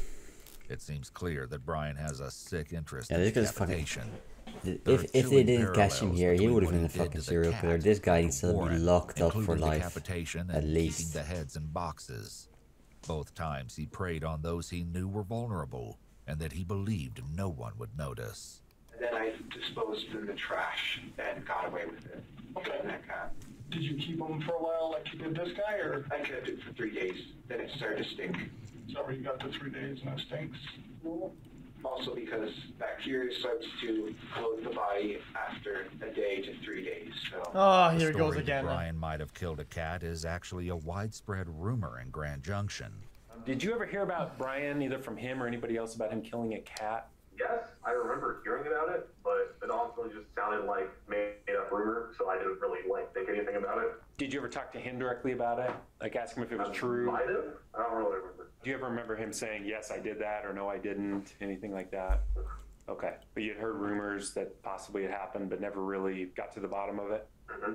Patrick is not the only one to hear rumors of this type and ignore them, saying it was some kind of a sick joke. I know that there was another girl in that class who told me that she lived near him in When that people neighborhood, chat, and that some they of were them what always they do, it's missing but cats, why they do it. and You need to she get into felt their like he minds. was stealing cats in the neighborhood. And honestly, I don't remember if I found that out through him or through friends. Mhm. But yeah, Bro. I definitely know about the cat. Did you believe that, or did you think it was just Brian saying something outrageous? Honestly, I don't know. I think I believed it, but that I didn't want to because I am a big animal lover, and that's just, I didn't want to see my friend in that kind of light. I remember my What? friends just talking about how messed up it was. What about you don't want to see what about if you don't want to see the fucking animals in that danger, you fucking moron? Guys, am I being too mean to this person? That sounds like fucking delusional, minus 1 billion IQ, dude. And my friend Sean said that he knew the person whose cat it was, and he was super upset because the cat was like super friendly or whatever. But I don't think I ever heard it around Brian himself. In a redacted portion of the interrogation She says, video, "Oh wow, I'm a very animal person. Oh, the person's my friend, right? But I don't want to see him in that light, so I'm gonna ignore it for now." Well, I mean, if you're an animal person like that, I mean, don't you care about the animals being missing? This guy's saying some shit, and the positive, it's him doing it, like, brother. Brian admits to finding a dead groundhog by the side of the road, which he skinned and attempted to make leather out of approximately a year before the murder. It sounds like you killed a cat. Well, actually, I was thinking of killing people during the cat, but I wasn't acting on it. But I started seriously thinking about killing people a year ago. How How about when you were 12? Oh, Think switch about effect. that. Gotcha. So what in your life has changed, or what in your mind has changed to make you? Was it like something all of a sudden one day you woke up and thought I'll kill someone, or was it a gradual? It was gradual, I think. So tell me about when those thoughts first started happening. Well, in high school. The interrogation is again redacted here, but Brian says, quote, "Called me weird, but I think everyone has had thoughts of shooting up their school. I suppose I just don't really like people." But he wanted to read really bizarre things and things that we didn't have in the library. I remember he actually checked out a book about Son of Sam, and then the next quarter he wanted to read about the Columbine shootings. He was very obsessed with just that kind of darker stuff. Okay. People do daydream about really all the time, right? But I think, dude, I think a lot of people can relate to like thinking, what if there's something at the school, whatever? I'm gonna be like the hero, the savior. I think everybody daydream about shit like that. At least a good portion of people. I know I did when I was young. I was like, what if there's a fire over here? I would do this and I would do that. But these intrusive thoughts, nah, bro, I don't think so. I can't remember anything. The hero thing, dude, like saving people, that's cool. At some point, something he wrote, an idea about. Like, what if there's some guy who robs you and you're gonna fucking kick his ass, and then, you know, when he comes at you with a knife, you're gonna fucking whomp around that and do like a shin kick his family has found something unsettling to his in jaw. his room. Cool. Last year, my parents found a kit I had been assembling. It had hammers, shovels, knives, large zip ties, duct tape. Yo! I wasn't meant for hurting people. They found it though, and I convinced them it was for other methods, for other things. And it was an ultimatum where if I didn't throw it away, all that, they would call the police. And then I would have been arrested on charges of conspiracy. That was last year, before Halloween. So what made you put that kit together? That was for nights like that. So back then you were thinking about doing that? Yes. So that was $100 done right. In an interview, Brian's high school teacher recalls that his parents didn't seem overly interested in his disturbing behavior. We weren't obviously the only class that was having issues with him, and I remember said that they had met with mom, and she kind of, I think they said, like, didn't really understand, like, what kind of, like... No, you can definitely blame the parents, at least to a certain degree, okay? Listen, they have taught about this enough, and have conversated enough about this to bring up the existence that they would go to the police about this. That's serious enough. Then at that point, there's enough with this fucking interview to tell, like, yeah, I mean, they deliberately made a choice that's a fucking disaster. Like, what's the big deal sort of thing? Like, she wasn't really like, yeah, this is serious, or we need to get ahead of it. It sounded like they didn't get anywhere with it. Well, you had a kill kit. Like, are you kidding me? Indeed, a friend of Brian's mom notes that Terry... What else can they do, brother? Brother, you get this motherfucker at therapy? Get him committed somewhere, brother? Like, you enforcing, like, what are you fucking talking about? Felt that school authorities were unfairly singling out her son. Terry had like a binder, I remember, of information that she had conflicts with District 51. Okay. I know growing up as a kid, he was really teased in school, that they would call him like four-eyed, geek, loser, dork, all of that stuff. But the detectives in the interrogation room are more interested about his murderous intentions in the preceding months. I'm really curious, when you talked about the hammer and the shovels and the knives and like the zip ties, I mean, what was kind of your plan then? That's a little bit different than you did this time. Oh, yeah. So what was the plan back then? The plan was to go find, because there's no prostitutes in Grand Junction, I don't think. Have you ever had any sex crimes? Yeah. There's not prostitutes like 5 of them standing along the side of the road, but there's prostitutes at Grand Junction. Yeah, the plan was to go with one of them and have them come with me. And then the plan was to subdue them and tie them up and then torture her. So what made you not go back to the same plan and get, you know, if you kind of had that as a plan? Would I have been caught? Well, I don't know. My point is, if your folks, your mom found your stuff, right? Yes. And got rid of it. Why didn't you go back to that plan? Why change plans? Too much risky. First time in a row, they'll be like, okay, that's really too much risky, but okay, we forgive you, don't do it again. Okay. Second time in a row, we're calling the police on you. I didn't want to do that again. Okay, fair enough. Risk. And so they didn't call the police? No, because they gave me an ultimatum, have them throw it all away or call the police. So I threw it all away. Detective Norcross does an excellent job showing great interest in Brian's kits and his previous plans. All of which the parents are throwing so hard. Keep talking and helps build a strong case against him. At this, this is not like fucking. It's not like finding a weed, right? Like we're like, oh yeah, oh like do this or we're gonna do that, and then oh more weed. Okay, then we're gonna do the police or whatever. This is something that involves somebody else. It's something that requires a second party at least, and then that's just like at least worry about them, motherfucker. Like what the fuck? The video I'm is just redacted, confused. but Like according to the transcript, the detectives ask Brian if he ever expressed any of his dark thoughts to his parents. He tells them yes, but only disguised as jokes. For instance, he once said, quote, "Wouldn't it be funny if you sold a lipstick with mercury on it to those beauty pageant queens, and they got poisoned because of their pride?" Brian was making these kinds of comments while in high school, as his teacher shares.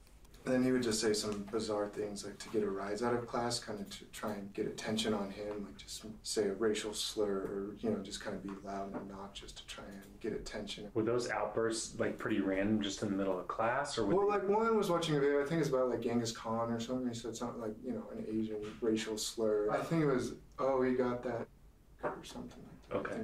Of course, the matter before investigators today isn't Brian's inappropriate humor, but his actions on the night of the murder, and the revelations from that night are far from over.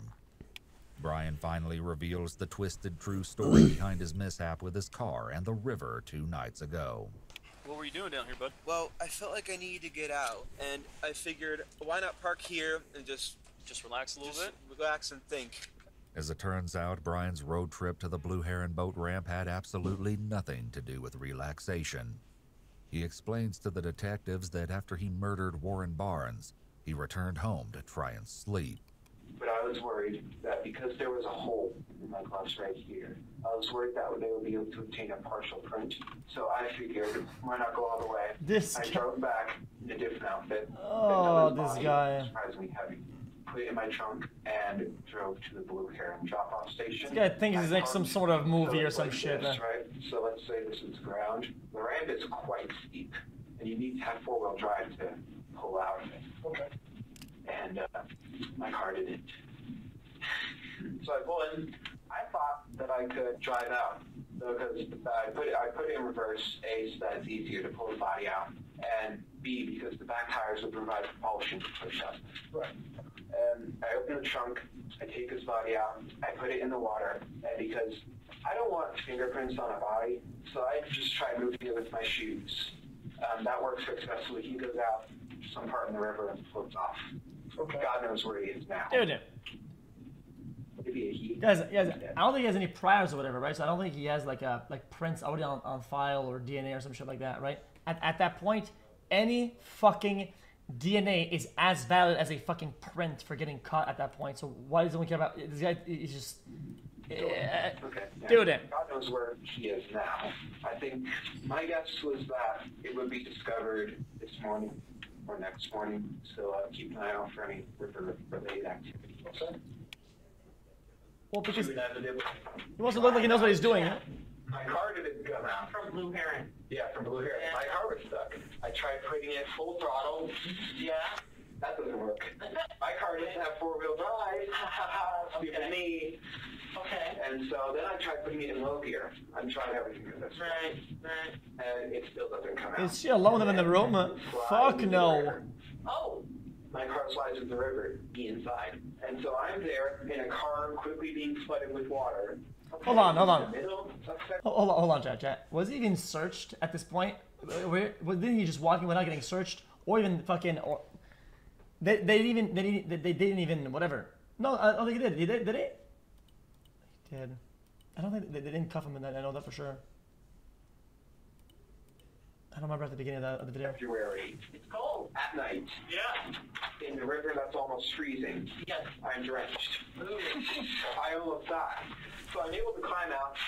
I don't see the body, so I assumed it's a travel bit. Okay. I come up, and I'm sitting there. I need to act fast or else I'll die of hypothermia. I'm panicking a bit at this point. I'm going to be like, this is what I'm going to be remembered for, dying of hypothermia and a botched attempt at hiding a body. And I'm just like... Once again, we see Brian in good spirits while sharing what could pass as an amusing anecdote if it were not for the horrifying truth behind what he's describing. His story also shows that he has a preoccupation with how he'll be remembered. And what did you tell your parents? I mean, you obviously, gotta tell them something, the car's in the river. Yeah. So what I say is, I feel like I need to get out. I often do. I feel like I need to get out in my thoughts. Have you ever felt that? Absolutely. So I'd say that I drive down to the Blue Heron Point and just park and just turn off the car and think. And I tell them that I'm stupid and I park too low and that my car slides in the river. Okay. Did they believe you? Yes. And then the police Drop came. I frames didn't to do a zero. breathalyzer test because I wasn't drinking. When did the police or the sheriff think it was the police? Okay. In addition to the rest of the damning evidence Brian relays to the detectives, he now reveals that he was not intoxicated on the night of the murder, closing off another potential defense in court. However, what immediately caught the police's attention is blood from the body. I had another link clicked on, so when I closed the thing, it opened up. I forgot to wipe it off. And I was so panicked that I wasn't thinking. It was Wendigo, yeah. They immediately see blood on the bumper. And they're all thinking, we'd really like to get in this trunk. Fools. There is nothing in the trunk. Okay. Ha! So good and meticulous. Damn. Sent home at 3 a.m. Okay. They noticed the blood, but yeah, this morning they noticed more blood on the door handle, the other door handle, passenger one, and also the multi-layered gloves in the car. I took them out, and obviously my car went murder before I was able to throw them away. Sure. You think like some anime, dude? Exactly. Did the cops talk to you guys about that this morning? Mm-hmm. Did the cops from the police department, did they talk to you about that this morning? No, I was not contacted. Oh. Brian's car was pulled out of the river in the early morning hours of February 28th, and this interrogation takes place the next day. All they were planning to do with me today is get my insurance information. Sure. And they were still curious about the blood. Did they ask you about that? No, because they did not notice it while I was still there. So when you say they were curious about the blood, how do you know that they were curious? Because my parents told me. Oh. They saw the blood too, and they were curious, but I said, I don't know where the blood came from. They thought maybe it was this cut, but obviously a cut doesn't produce that much blood. And they said maybe it was the recovering abscess under my arm, but that's scabbed up. So they didn't know what to believe this day because it's blood, it's sticky, it's sinewy, but I can't name a source. So they were just a tiny bit. A tiny bit, huh? Not tiny bit, they were sure. This is another spot of his oddly placed laughter, showing that he really enjoys talking about the sick details. However, his position of superiority didn't last long. Police do indeed find more blood in and on the car, confirming Brian's tale. And I was worried about just how long it would take to find him, because it's a somewhat traveled road. Police have a nose for that type of thing. They're trained to be able to identify the smell of a corpse. And obviously that was botched. The true story of what happened at the boat ramp will come as news to his friend Kylan Like, with whom Brian shared a very different account. First, though, on the very same night that he dumped Warren's body into the river, Discord. Brian messaged a group on Discord, which Kylan was part of. He wrote, "So, I totaled my car. It's in the river." One of his friends replied, "What? You okay?" Brian wrote back, "Yeah, I okay. My car aren't, though." So I said, "Hey, are you okay? I don't have Discord RN, but I heard the news." And he said, "Yeah, I'm fine. Almost died, LOL. Sorry for the late response. My phone was off." I said, "It's okay. What happened?" He said, "I was out driving, needed to clear my thoughts, so I park at the boat ramp, drop off at the river, but my dump parks on the dirt and mud ramp. So when I try and leave, it gets stuck. I don't have my phone on me because it's dead. I try shimmying it, low gearing it, nothing works. Then it slides into the river, me inside. I'm able to get out, drenched in cold water, 1 a.m. I responded, "Oh my God."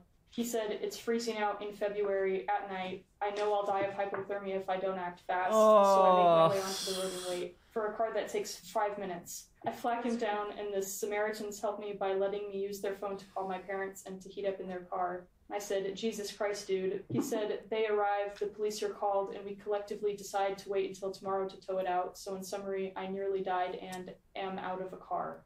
It was towed out this morning, but I'm fine. Sorry for the wall of text. That was my Saturday night." The Samaritans Brian mentioned are Durwood Piper and his grandson Kellen, who stopped to help him that night. In an interview, Somebody is writing a script for some cringe fucking rescue scene in this anime, dude. Just stop. He kept kind of pacing around and saying, "I'm effed," you know, expletive, and try to calm down a little bit because I thought he was kind of concerned about his family finding out he crashed his car in the river or something. And I was like, "Hey, it's gonna be okay," you know. And it seemed to calm down a little bit, but I just remember it was a little off-putting how he just kept on pacing, saying, "I'm effed, I'm effed, I'm effed," this over and over and over again. So. With his attempts to dispose of the body and cover his tracks, Brian is showing clearly that he knows right from wrong. His mindset is further demonstrated by his search history on the day after the murder, when he looked up how to wipe data from Android phone. Does a river wash away evidence? How to dispose of organic refuse. His history also contains numerous searches for information on serial killers. Okay, I'm confused. He does all this, does all that, but then he has body parts in his fucking room, and in the, like, I'm confused. Like, did he half-ass it? Is he just a bitch ass? Like, I don't get it. Subject Brian has great interest in. I read books. I have a book on forensics. Okay. Did you read the book, the Ted Bundy book? No, it was on the internet. Yeah, okay. All right. And Pete has studied him too. Yeah, you know, so. Crazy. Do you know who Ed Gein? No, Ed in California. Big Ed. Ed Kemper. Yeah. Studied him? I know of him. He was a Goliath. He was 6'9", 300 pounds. So can I ask you a question? Almost all those people did this for some sort of, whether they had sex with the body or it was some sexual gratification in their mind. Criminology, there's different types of, I'm not a serial killer by no means, but with serial killers, there's different types of them. There's organized, disorganized, missionary. I'm just wondering what gets you excited about doing it? Well, I'm not really sexually attracted to it. Okay. I was just asking. Brian's statement that he found no attraction to the concept of murder is doubtful, given his excitement at the chance to relive the killing by telling the officers every missionary, as in like there's a mission, there's a calling. It's for something. Crime. Still, the detectives are determined to figure out the why behind Brian's gruesome actions. So, I'm curious about the cutting him up, taking parts of him home. Have you ever thought about, so it sounds like you've had like Ted Bundy, sex type stuff. Ed Kemper just kill people because you want to kill somebody, plus the sex stuff.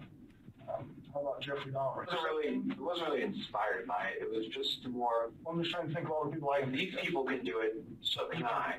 Brian's claim that he's not inspired by serial killers is somewhat undermined by that last remark.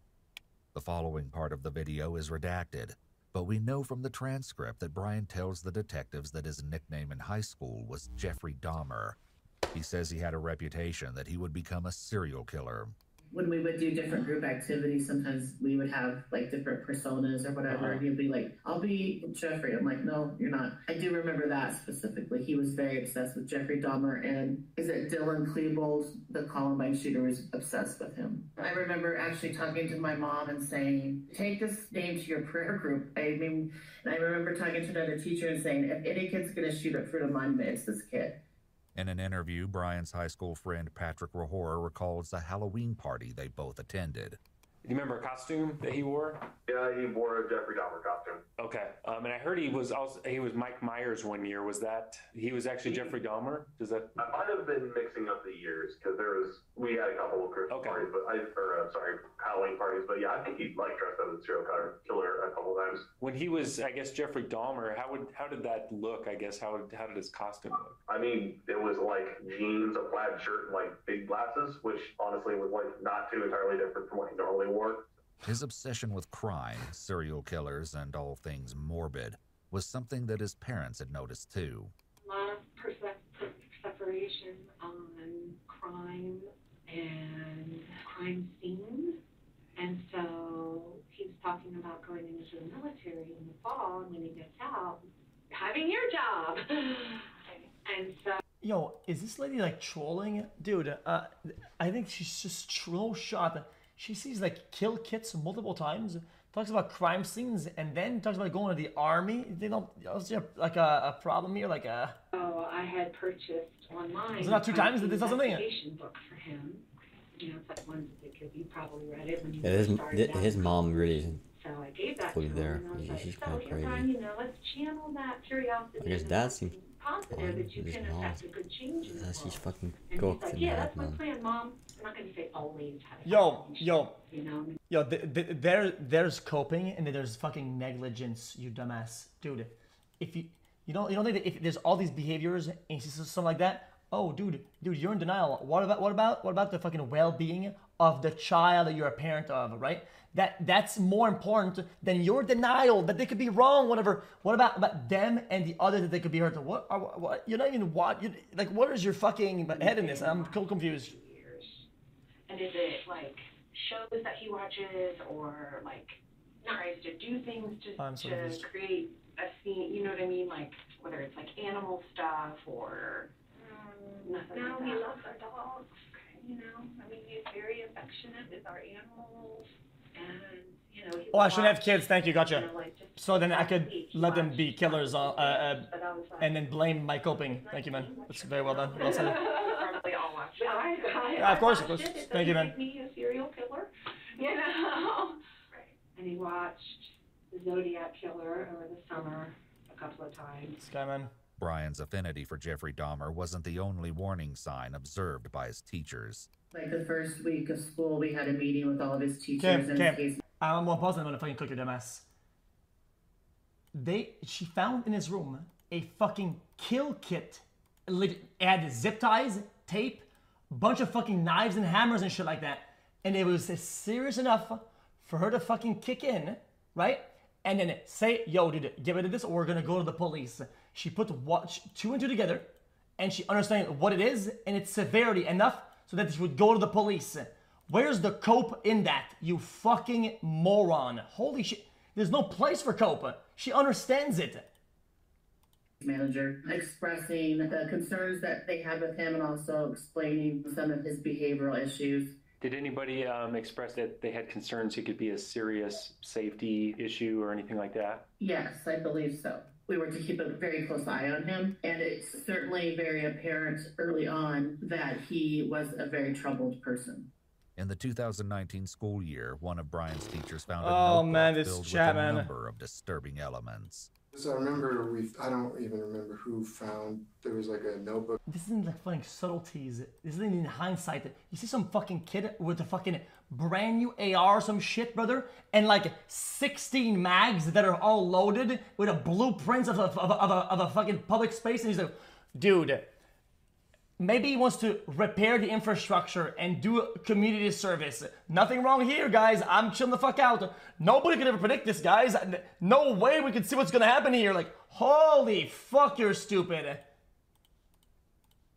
I don't know if it's part of a notebook check, my student teacher, another student, or somehow it got brought. We had a meeting with Officer Beaumar and the administration out at Fruta just because it had some obviously concerning stuff talking about like serial killer statistics and stuff. Like he seemed to be kind of enamored with that. So that was kind of when they asked us, did we think he was like a threat to us or other students? And me and my student teacher didn't feel like he was going to do any harm to anyone in the school. So famous serial killers, some information about kill counts and just stuff like that. Okay. Like, that's not entirely normal. The disturbing contents of the book discussed by Brian's teacher far exceed his initial portrayal. Within its pages lie numerous troubling entries detailing Brian's fixation on serial killers and other disturbing topics. Among these, Brian has devised his own cryptic code or alphabet.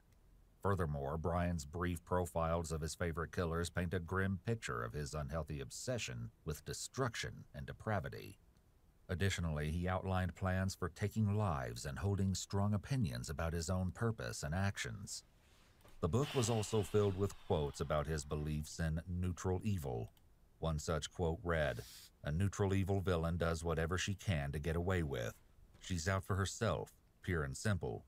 She sheds no tears for those she kills, whether for profit, sports, or convenience." This is far from the only warning sign that emerged during his time at school. In December of 2018, Brian was arrested on assault charges when he hit another student with a homemade mace. When I had kids give speeches, I always told them to do an attention getter. And so it was the day of his speech, and he wanted to go first. Guys, there were no signs, chat. Guys, I was wrong the whole time. I mean, clear, guys, I've been wrong in the entire video, chat. There's nothing that could have ever thought maybe this guy is up to something or no good. This lady has a fucking kid that makes homemade maces and taps people. Like, oh my god, dude. And he pulled out this Indiana Jones like whip that he fashioned out of masking tape. Indiana Jones whip! Holy shit!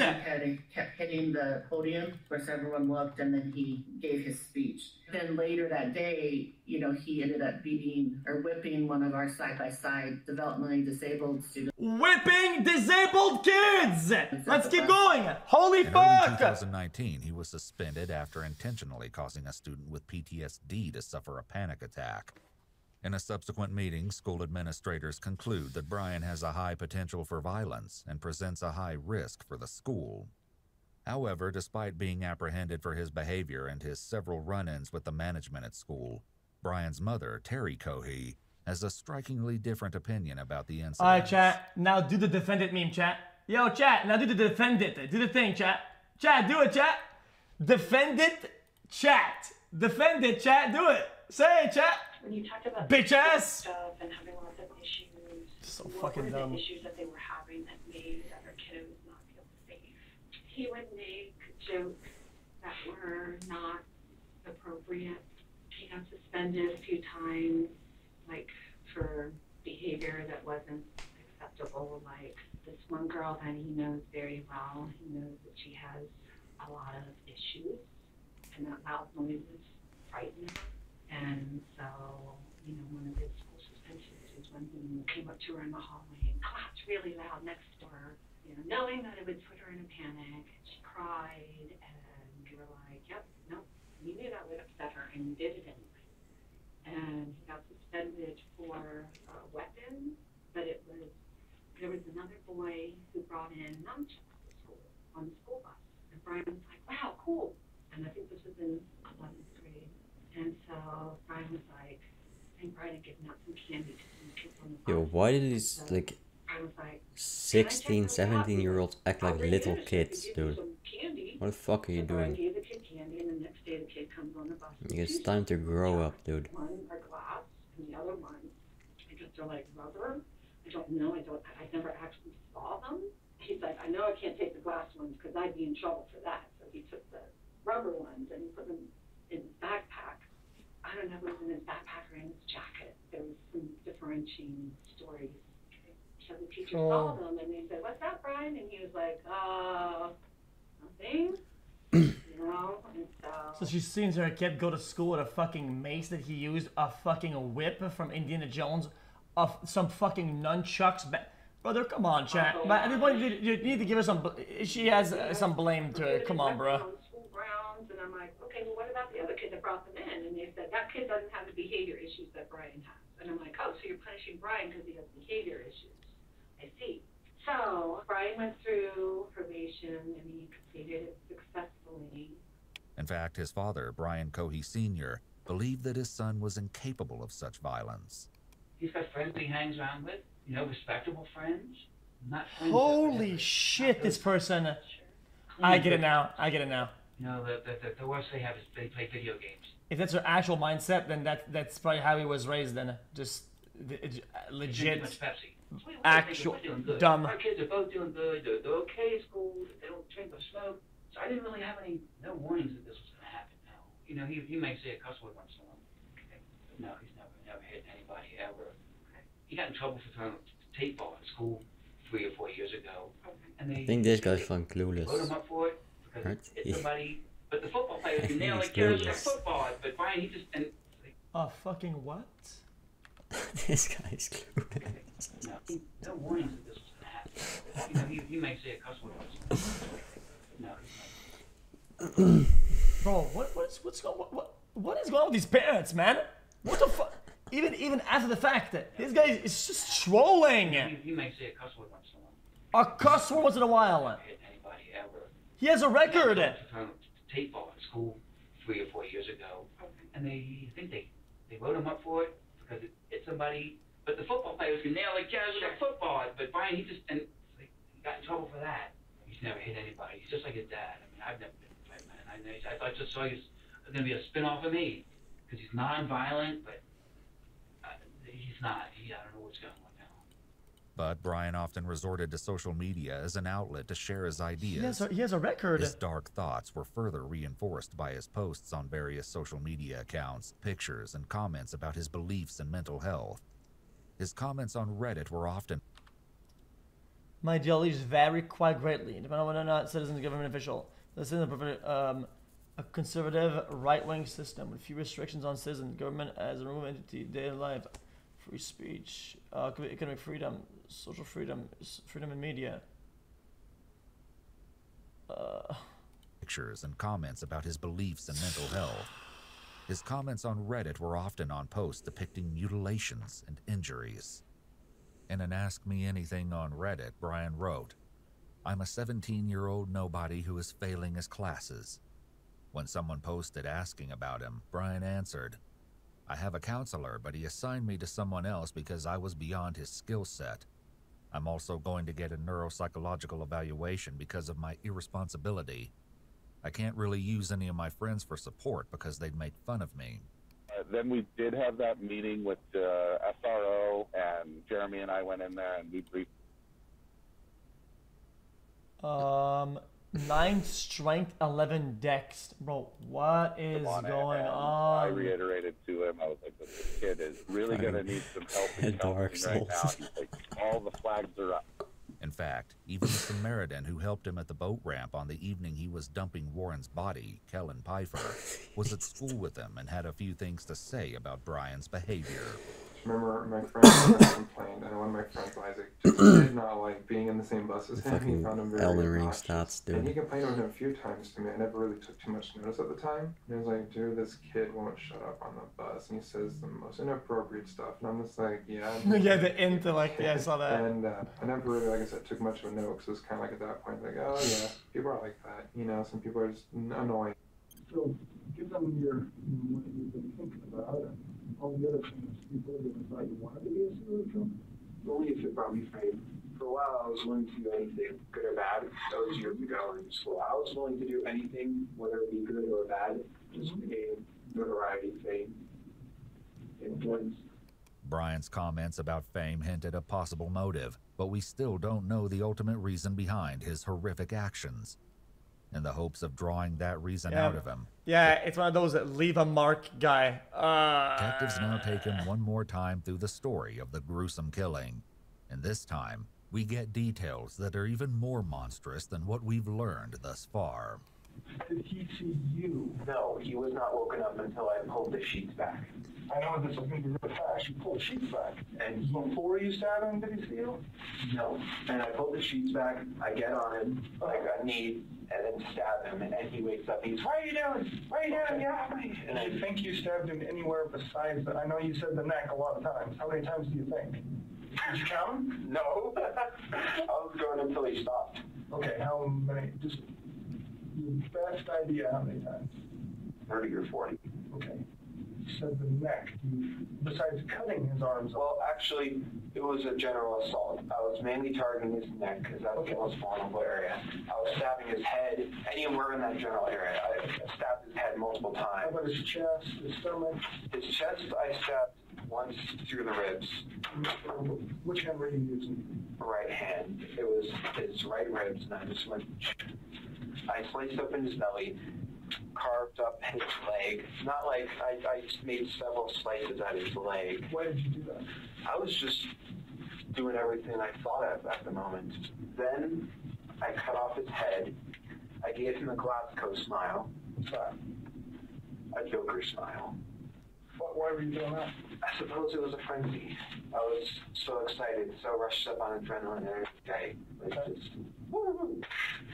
And I paused, and he said, "Why are you doing this?" And I said, "I've been wanting to do this for a long time." Brian has used very little vulgar language up to this point in the conversation. Between that and the exactness of his quote, it's easy to believe that this is an accurate recollection. So let's talk about before you were sure he was dead. Where else did you stab him before he was dead? Nowhere but the head and neck. Okay. When did you stab him in the chest? After he perished. Okay, and how did you know he perished? He let out a final gasp. Okay. And he wasn't fighting later on. He was losing too much energy, blood loss. Okay. and he just finally gasped, and I needed to make sure, peace of mind, so I decapitated him, partially as for the hell of it. So let's try to go step by step. You said you stabbed him in the neck and the head while he's alive. Yes, I paused. We had a conversation where he said, "Why are you doing this?" And I said, "I felt like doing this for a long time." I continued. He died, deceased, whatever you want to call it. And then I stabbed his ribs, opened up his belly, sliced his leg multiple times. Okay. Derobed him, and then decapitated him, removed his hands, his joints. Did you derobe him before or after you opened his belly? After I opened his belly. So you cut through his clothes to open? No, I lifted up his shirt and just... Okay. Which way did you go? Like a deer this way or like this way? No, this way across his belly. Okay. If what Brian has admitted to... Bro, stop saying he's getting what he wants by you watching this. That is like the cringiest shit out there, brother. You're listening to the words, but you're not putting two and two together. You're not putting two and two together. That isn't the type of impact that these people want.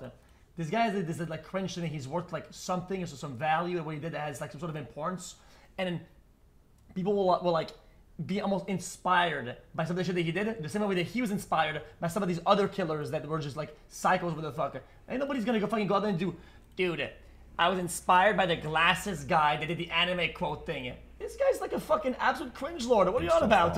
You're losing your mind. Feeling in your stomach.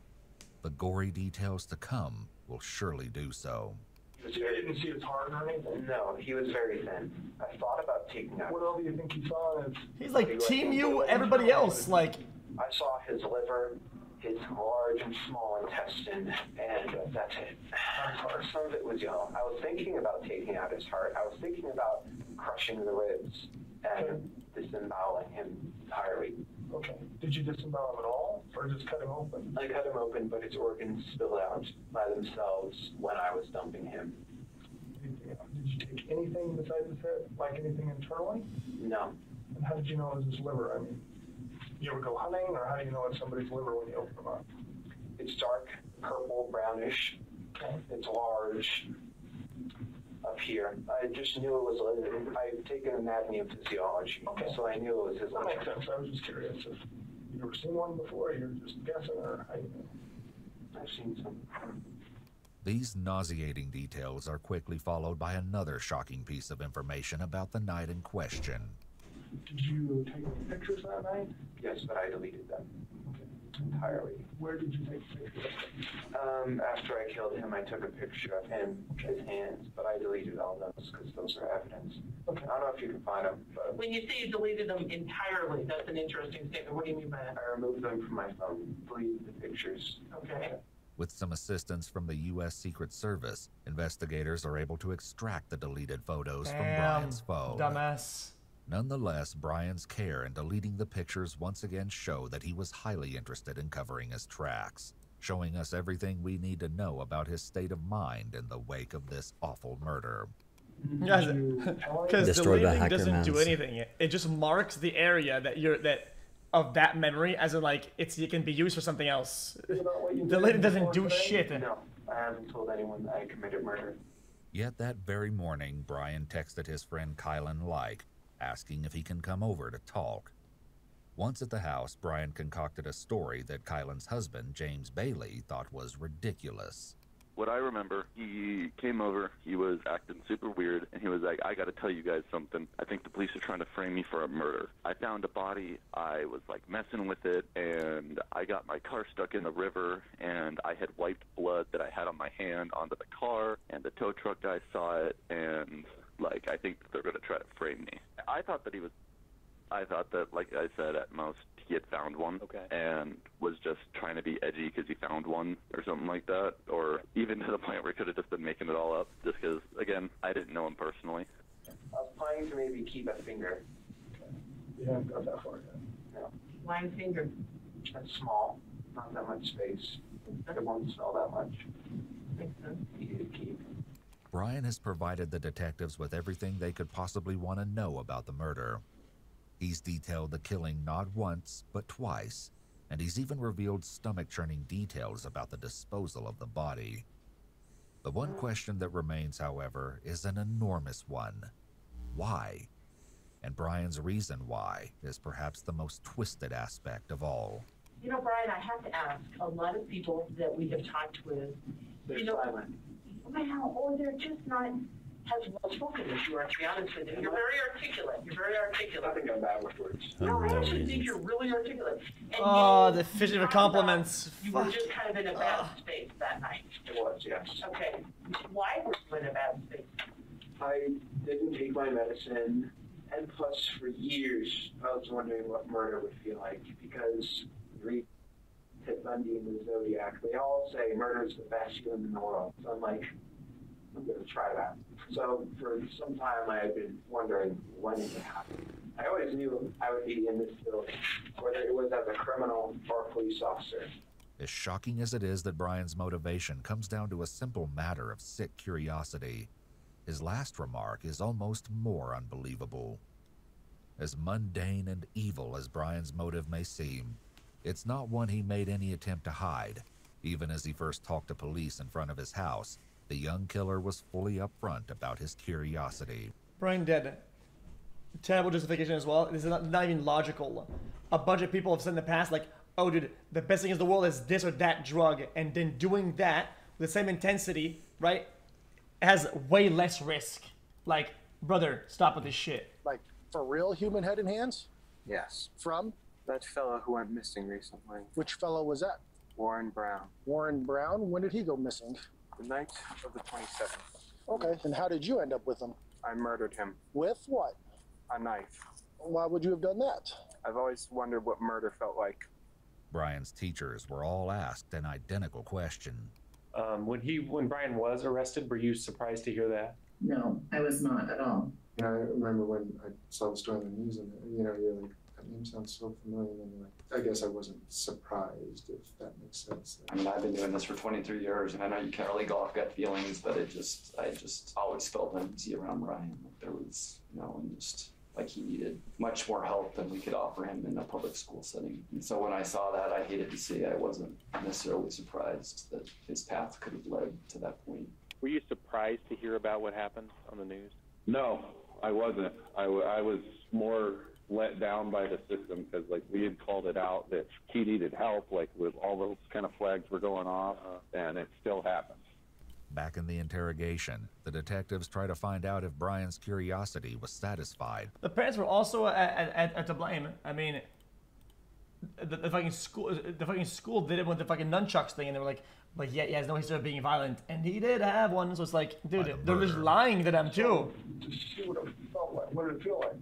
Like what? It was intense. It was a rush of adrenaline. My whole body was shaking. Not like out of fear. It was like, it wasn't fear. It was just pure. Like it was almost schizo. Word, excitement, I suppose.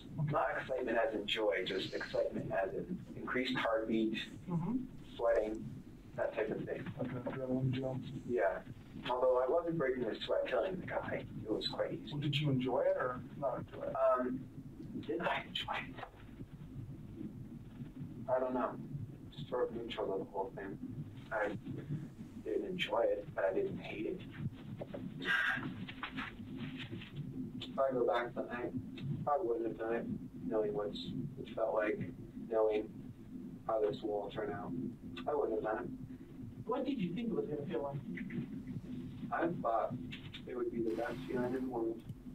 You said you didn't feel much of anything. Excitement. Oh, that's right. Okay. But other than that, no. Well, let us step out and figure out where we're going next, okay? Okay. The interrogation is over, and Brian seems highly satisfied with how he's cooperated with the detectives. He's enjoyed every minute of this conversation, and it seems that he at least partially achieved what he set out to do. He seems to see himself in the same league as infamous killers, such as Ted Bundy. Like I said earlier, but I even said camera, but he still has one last comment to make. According to Detective Berg's official report, when he walked Brian to the booking department, Brian smiled and said, "I feel like Hannibal Lecter right now." Brian Cohey Jr. pled not guilty by reason of insanity in January 2022. This plea triggered a psychological evaluation. Noting the matter-of-fact way he presented the details of the murder, the doctors asked him how he felt about the killing in retrospect. Brian said, quote, "Yeah, it's just kind of a thing that happened. It sucks, but it happened." When asked what about it sucks, Brian mentioned that he was now locked up, couldn't see his friends, and emphasized that he really missed video games and the Crazy. I told you earlier that this guy definitely regrets now that he's in there, that the additional fucking years that he got. Yep. And it would play out in his head that like he shouldn't have been open and being like that and whatever, and all this fucking bragging and cringing because he thought he had no understanding of the law. He thought, oh, dude, like I did something. It's this amount of years and no context matters. And then now look, dude, he said I was wrong about that too. He just internet. This cringe He did lord. not, however, express any remorse for the victim. So I don't know what's going to happen now. I don't know how we got to get some kind of advice or find out what to do. Or if she has her own business here, and I have my own business, and I carry the same man's name as my son. Right. And now it's going to be all over the paper. Not full of myself. I just hate. I mean, like just. Right now we can't do anything. People being constrained all the time. It's We annoying. can't go anywhere. I'm not working anymore. She can't have any more kids anymore. Everything's over. It's all done now. It's over. Our lives are totally over. A jury ultimately rejected the insanity defense and found Brian Cohey Jr. guilty on 1 count of evidence tampering, 2 counts of tampering with a deceased human body, and 1 count of murder in the first degree. Because, I mean, Murray going to jail for 15 years probably. Contrary to Brian's estimations, he was sentenced to life in prison without the possibility of parole. He's currently serving out his sentence at Buena Vista Correctional Complex in Colorado Springs. Monique Lanati reflected on how she would want her friend to be remembered. If I had to say one word about Warren, he was amazing. A permanent metal art memorial was installed next to Monique's bridal downtown, carefully crafted to reflect Warren Barnes' favorite pastime, reading books. Bezad guy. How much is life? 50?